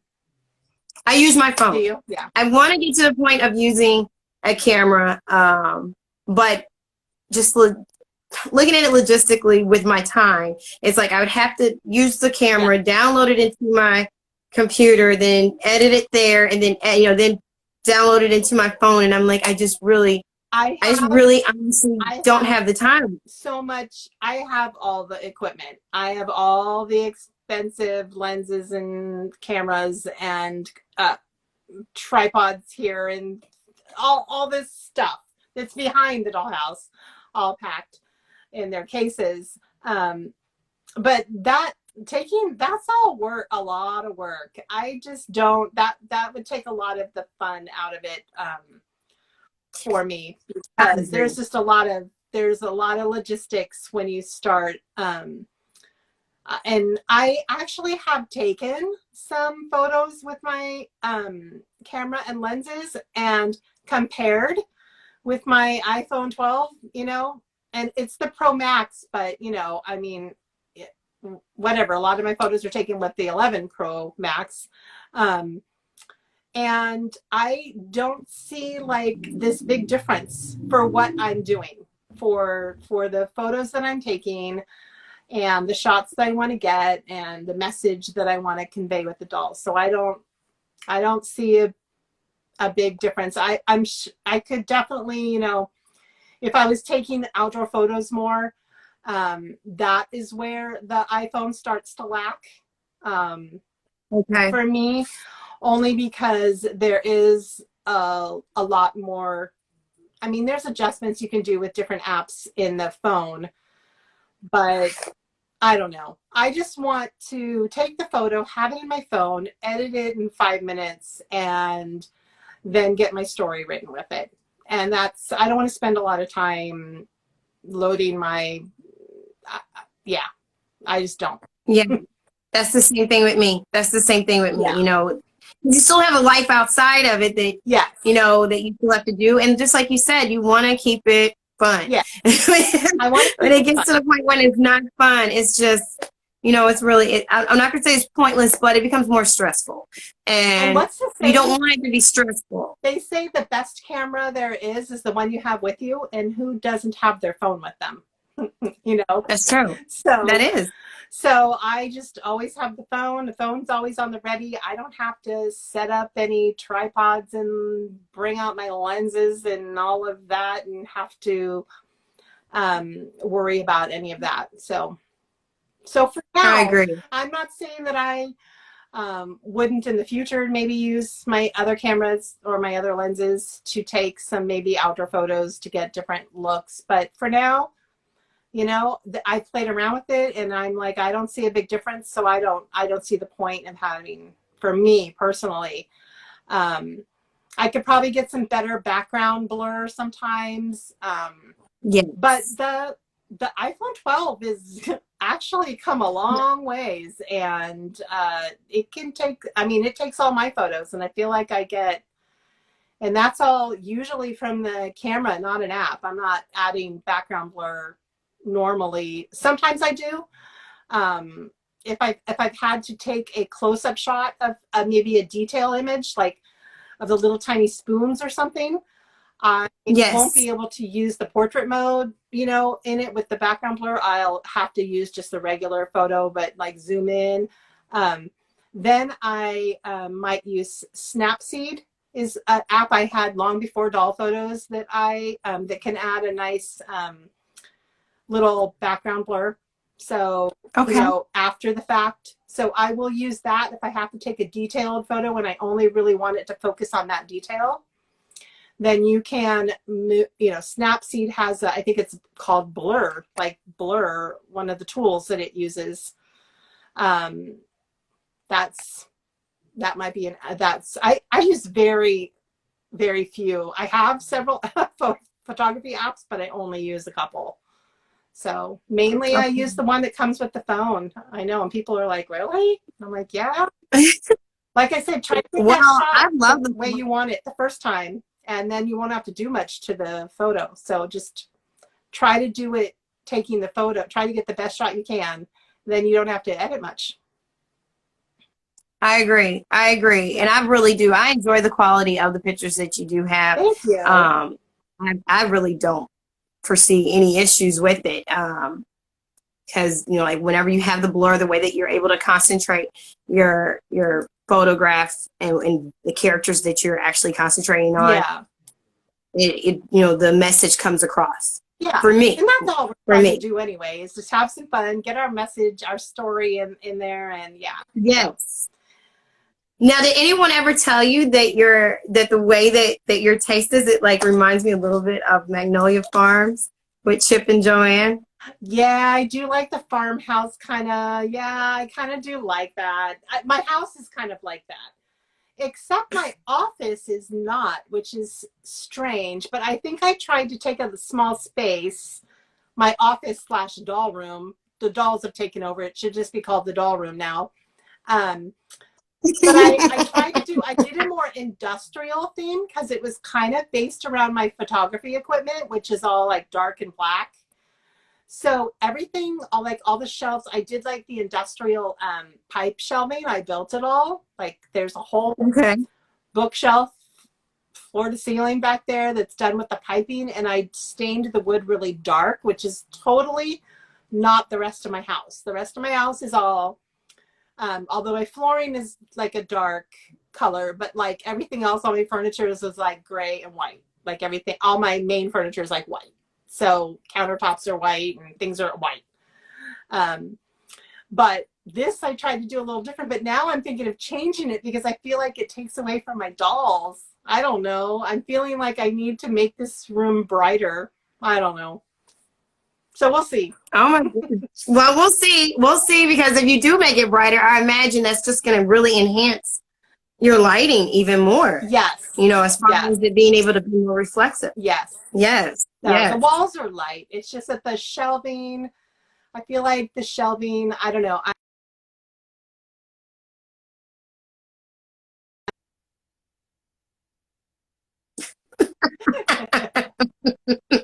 So, I love it. I do. I enjoy it. I do have one question. Someone has a question for us. Oh, they said hi. Hi. Okay. Well, hi. If anyone else has any questions. So yes, someone said, what kind of equipment do you use? So she uses the iPhone 11 and now the iPhone 12. Yes, I think I used the 11. Whenever the 12 came out, I started using the 12. So whenever, that was what, late last year? I don't know. Yeah, started using the 12 when it came out. And so all my photos from that point on are with the 12 Pro Max. And then, like I said, I just use, I use light for my window. I use a ring light to help kind of add some light. I use the puck lights that, you know, these are all in all my rooms, these puck lights, and they are nice to make it look realistic, like downward lighting. So like when you turn on the light, it looks like the light, ceiling light in your house was on. Otherwise, I have a desk lamp that also adds a little light sometimes. But otherwise, there's not a lot of like investment that you have to like put into trying to take a good photo. Just play around with it. I agree. Yeah. I agree. Yeah, don't let that hold you back. No. I've seen many different people start off, you know, and you know, despite not small beginnings, you know, wherever you're going to start off at. Yes. You know, even if you don't have what is it called, a room box or a dollhouse, I've seen really awesome pictures of people just being able to put like a foam board in the back. Yes, and have their dolls in front of it. Sometimes I use foam board to change my background. Like you'll see a brick wall. Excuse me. And so that brick wall is like foam board with the brick scrapbook paper, just glued to it. So yes, oh my gosh, like so many people do amazing things with the foam board. Yeah. I'm just used to working with wood. And so most of like, I'll build the room box and then I may just change the background to make it have a little bit of a different look. But probably you notice like a lot of my photos have the same color back wall because I don't know. I feel like you can just like work with that and change all the little components. And I see Crafty's asking where I got the puck lights, and those are from Amazon. And they're not, these ones happen to not be very cheap. They're like $20 for a pair, but they have little magnets. They have little magnets on them. But I will say that now I've had them for a little while, and the little magnet actually didn't stick to the paint for very long. But all you have to do is add some, where is the magnet? What did I do with the magnet? Oh, I don't know where the magnet is. It's somewhere here. You just use a little of that turbo tacky glue, and you put it on the magnet. And so far, this one I had to do that already because I came in here one morning and I was like, the light's on the ground? That's weird. Oh, the magnet fell off the painted ceiling. So just use a little tacky glue. And what's nice is you can literally take these like off and on because these don't use batteries. These are rechargeable because I did not want to spend a bunch of money on batteries because I'm kind of like, I try to like use renewable like stuff and not batteries. So these have a little port and you plug them in and they don't take very long to charge. And they just, like you just put them on the magnet, but that magnet won't stick forever. So you just use a little glue and then you can still take them off because the magnet stays on the ceiling and the light can come off. And like I said, I will take one of these sometimes where I feel like I need a little extra light and be like, oh, he needs a little hair light. So I'll grab one of these, and of course I have it back a little further, but just to show you, so you can see how, so I'll just grab one off the ceiling and add a little extra light. So. And I would think too, with having a ceiling, because whenever you have the dollhouse, it's more closed in compared to like the room box, being by itself. Yeah. And it depends on how your room box is made, because you may have a ceiling on your room box. But if you don't have the ceiling, you can kind of, drive all the light into the room. That's where the whenever you have the ceiling, it does kind of, hinder the amount of light that's entering in. So you really do need a light up at the top. Yes. So that you can get as much infused in there. Let me grab you guys that box for the lights because it'll tell you the brand. Because I have an extra one here. Okay. It is made by, and I bought them on Amazon. Made by, it's Willed, WILLED, and you get a 2-pack. And another really good thing, I should get money for this, huh? I should be like, no, right? It's called sponsors right there. They're also, what's also cool about these lights, not only are they rechargeable, but you can dim them. So, so you touch them, so they get brighter if you hold it. Yes. And then, so you can really manipulate your light. So at nighttime, you don't want it to always be like, bam, bright light. You want it to be a little bit dimmer, or if you got to set the mood, a little mood lighting. Yes. So I like that. So they are $20, but I say they're worth it because you won't be replacing batteries. And this one, let me see. Let me open it really quick. I'll show you the magnet part that I'm talking about because I can't show you the magnet because, so this is the little magnet part it comes with the 3M tape. So it sticks and then this is magnetized. So then your light goes on the ceiling and they give you an extra one, which should have been your first hint. Why are they giving me an extra one? Because it's probably going to fall off after time. But I didn't even bother taking this 3M sticky stuff off. I just put the tacky glue right over this and stuck it to the ceiling. These aren't very heavy lights because they have no batteries in them. They really don't weigh much. Okay. So yeah, I like you that. should try these. These lights are pretty amazing. So yes, it's a little investment, but here's the other thing. If you have, they give you 2 magnets. So in my downstairs half bathroom, all I did was put the second magnet, and I move one light from room to room. So if I want to take a photo in the half bathroom downstairs, I don't have a designated light for that room. I just take one from another room and stick it in the bathroom, take the photo, take it and put it back in the other room, like the bedroom, whatever. So if you have more than 1 magnet, you can take it from room to room. So maybe you only have to buy 1 set, and then you can move it from whatever room that you're taking a photo in. So don't think that you have to buy one for each room. If you don't have the money to do that, buy 1 set and move it to the room that you need. So that makes so much sense, because if you think about it, you may not really take a lot of pictures in the bathroom. Right. So I don't. So if you buy one for each room, you're going to end up spending more money than what. Right. So what buy you're just even going to 1 be set and move using them from room to room. And you can probably buy these magnets. Like I said, they give you 2 in the box. They give you 4 magnets and 2 lights in the box.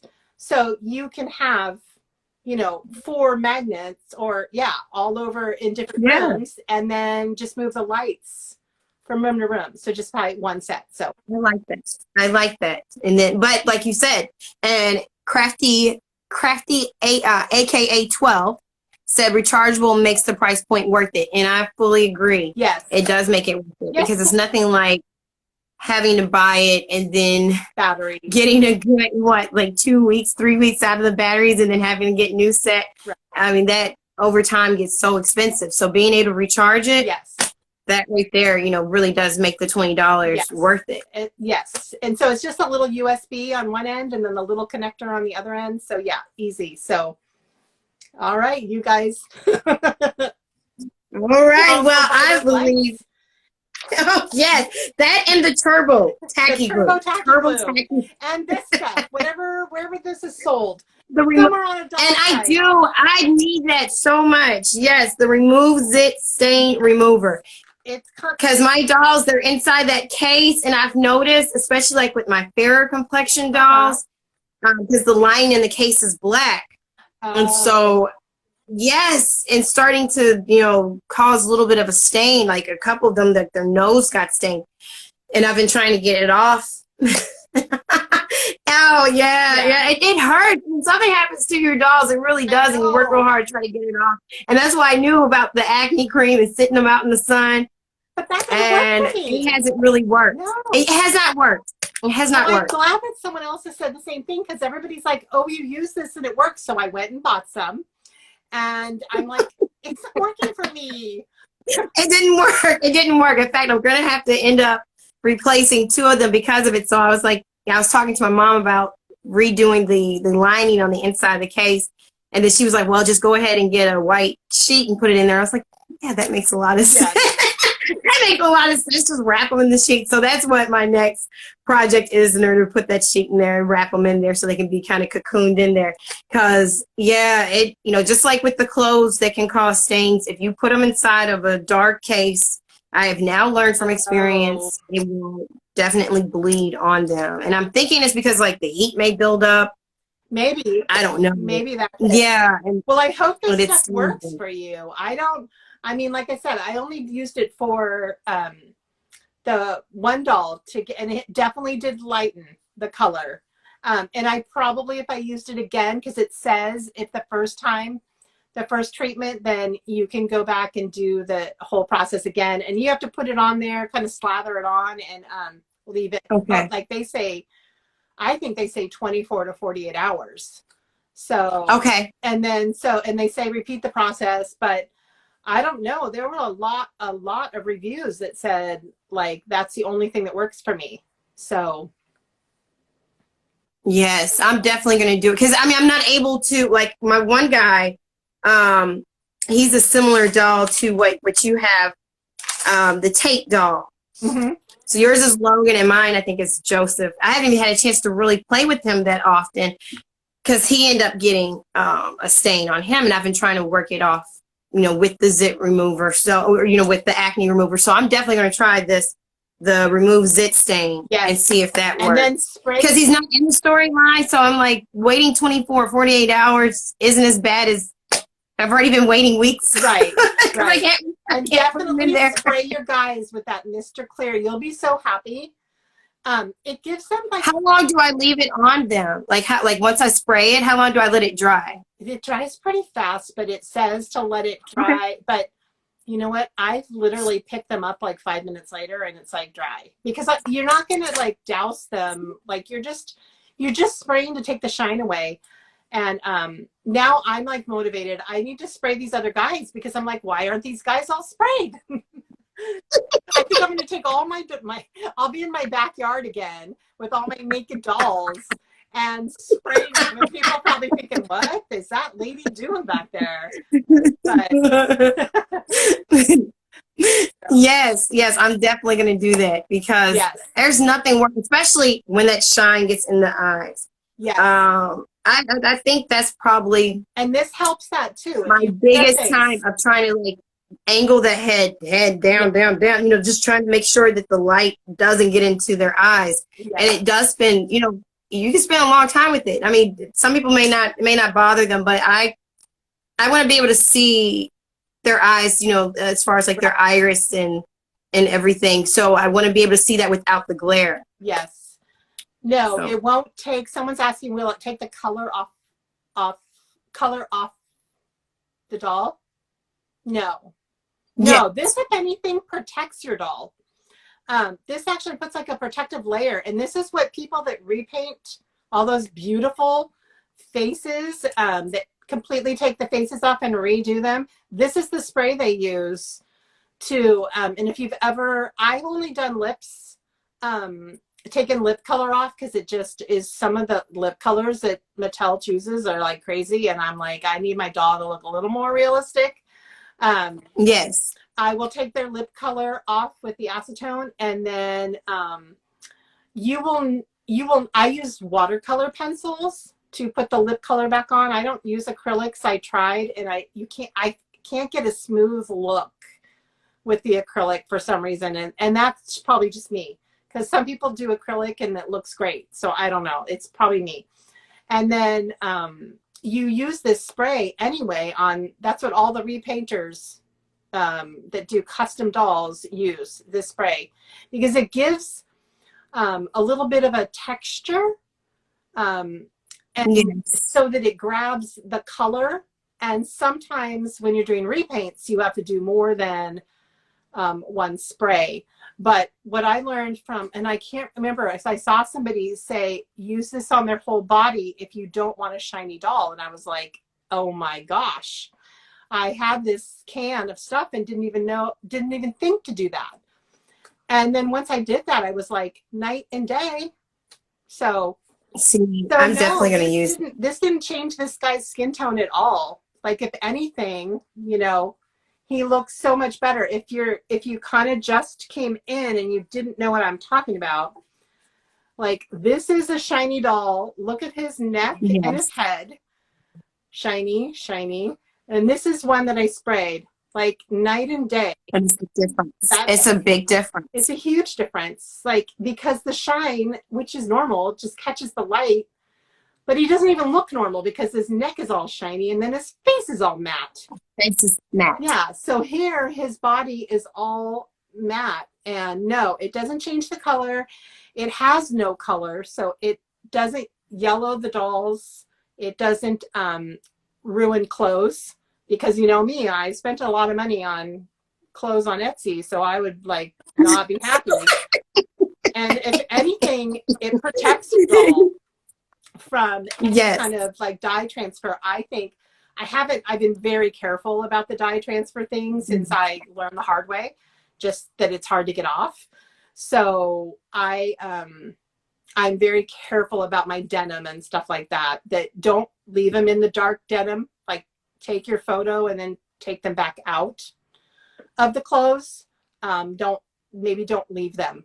And be careful about what I found is my Ken doll got from sliding his foot in the jeans, like his heel got blue. Like not this guy, but like Ethan. So sometimes just make sure you're like sliding him in those dark jeans ever so gently. Okay. To try to alleviate like them rubbing on the dark denim, and maybe getting some dye transfer. And then, like I said, don't leave them in those clothes. Take the photo and then take them back out of the clothes. Just because like heat, like you were saying, like maybe if they get warm or they're in the sun or something, you don't, that might transfer like all over their body. I don't know. I haven't had that happen, but just don't leave them in their dark clothes for a really long time. So I agree. Because I mean, like they're very fragile, and their skin, you know, they're plastic. So they don't have skin like we do. It will stain. I'm learning it the hard way. We all learn it the hard way. No, I know, right? You do want to take those extra precautions. Because even with my Tony, I painted his eyes, but I've noticed that they're starting to chip just a little bit. So my question was to myself, I was like, well, how am I going to be able to protect his eyes whenever I redo it again? And I totally forgot about the Mr. Clear. So I'm glad that you did bring that up, Mr. Super Clear. Because I will definitely be using that with all of them, but especially with him. Just because I don't want his paint to chip off. I know. And the girls are just as shiny too. So the girls, I paint the girls too. I need to actually spray more of them, but the girls have shiny arms too. Their necks don't seem to be as shiny as the guys. Maybe some of them. I'm looking at Ren and thinking her arms look shiny, but her neck doesn't. I'm over is bad. So I'm over looking at Gloria, and she's a little bit more matte. Some of them come more matte than others, and some of them come more shiny than others. So, but I think it would still definitely be to her credit to be able to be sprayed. Because, you know, especially like how her eyes end up catching with the light. She's one of them that I have to constantly tilt with her face so that the light doesn't catch into her eyes. And you know what right here, she's shiny on her chest, so. I'm trying to think. I used a little, of course I don't have one right now.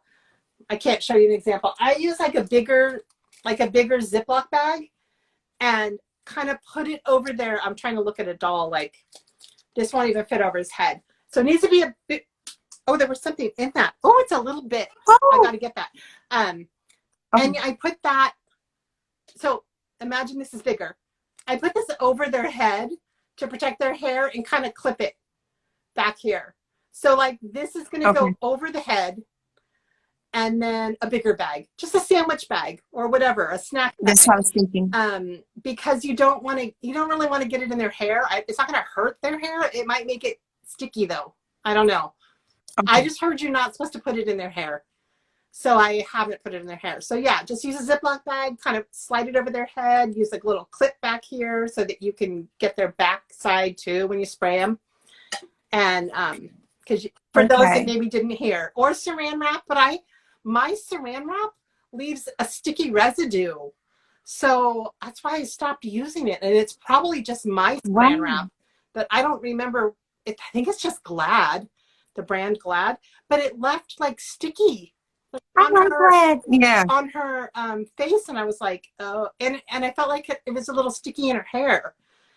And so that's when I went to the Ziploc bag. So yes, if you have saran wrap, that's probably although saran wrap is supposed to be sticky. So I don't know if you get the non-sticky saran wrap. So yeah, use just something to protect their hair when you spray Mr. Super Clear. Yes, I'm definitely going to do that. Okay, Crafty says she uses the food service film that doesn't leave the sticky. So I probably know with that, like that. Yeah, that would be probably easier because then you don't have to clip it back here. But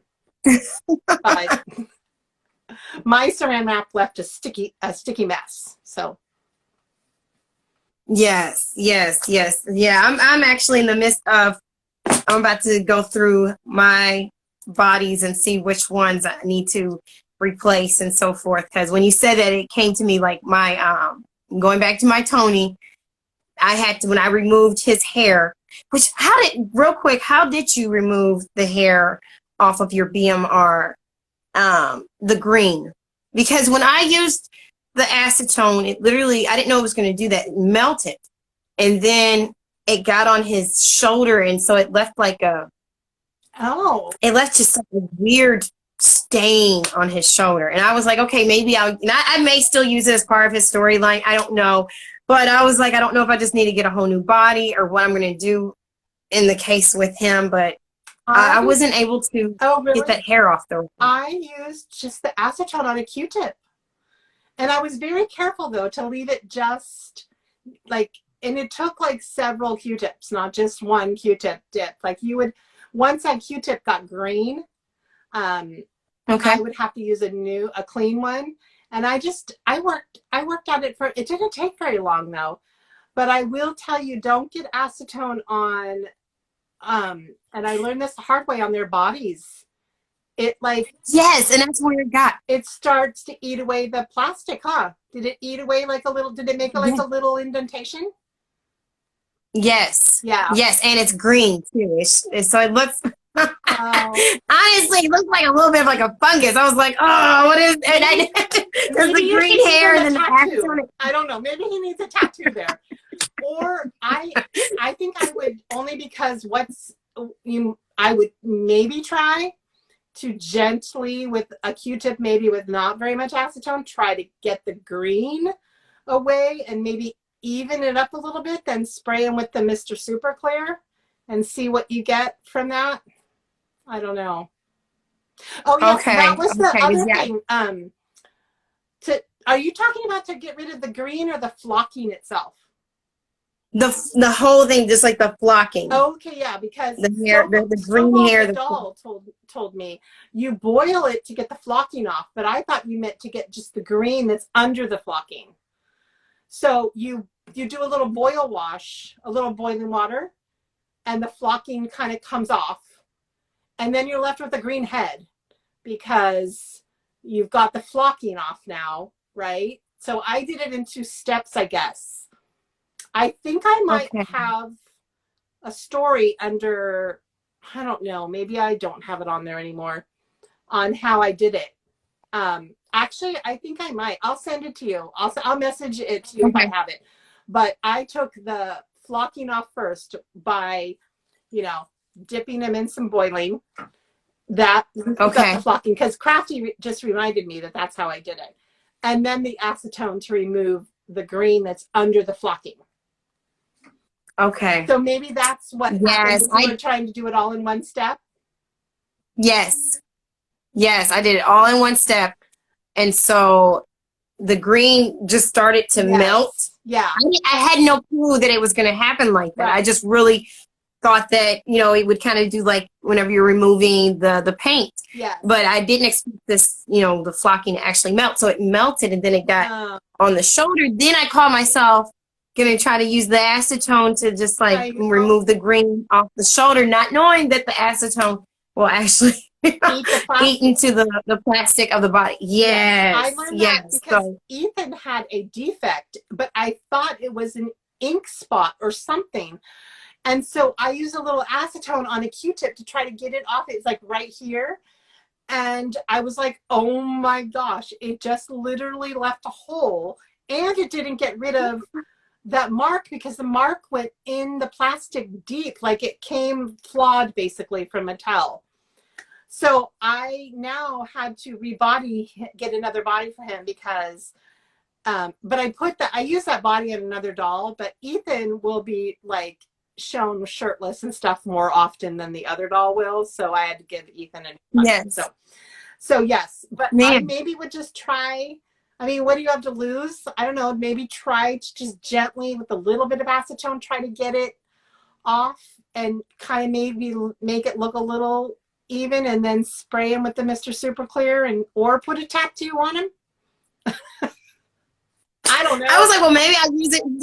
He's a war vet, so I was like, maybe if I either rebody him or I can just say that this is part of his, war wound. Yes, it's a wound.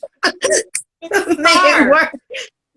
Make it work. Battle Make it wound, work. yes. So yeah, try to learn from our mistakes. That's right. But to get the green off, I guess I would just take a little bit more acetone, sadly, and see if you can just like very gently. So Okay, get it off. to get the green part. Okay. I don't know.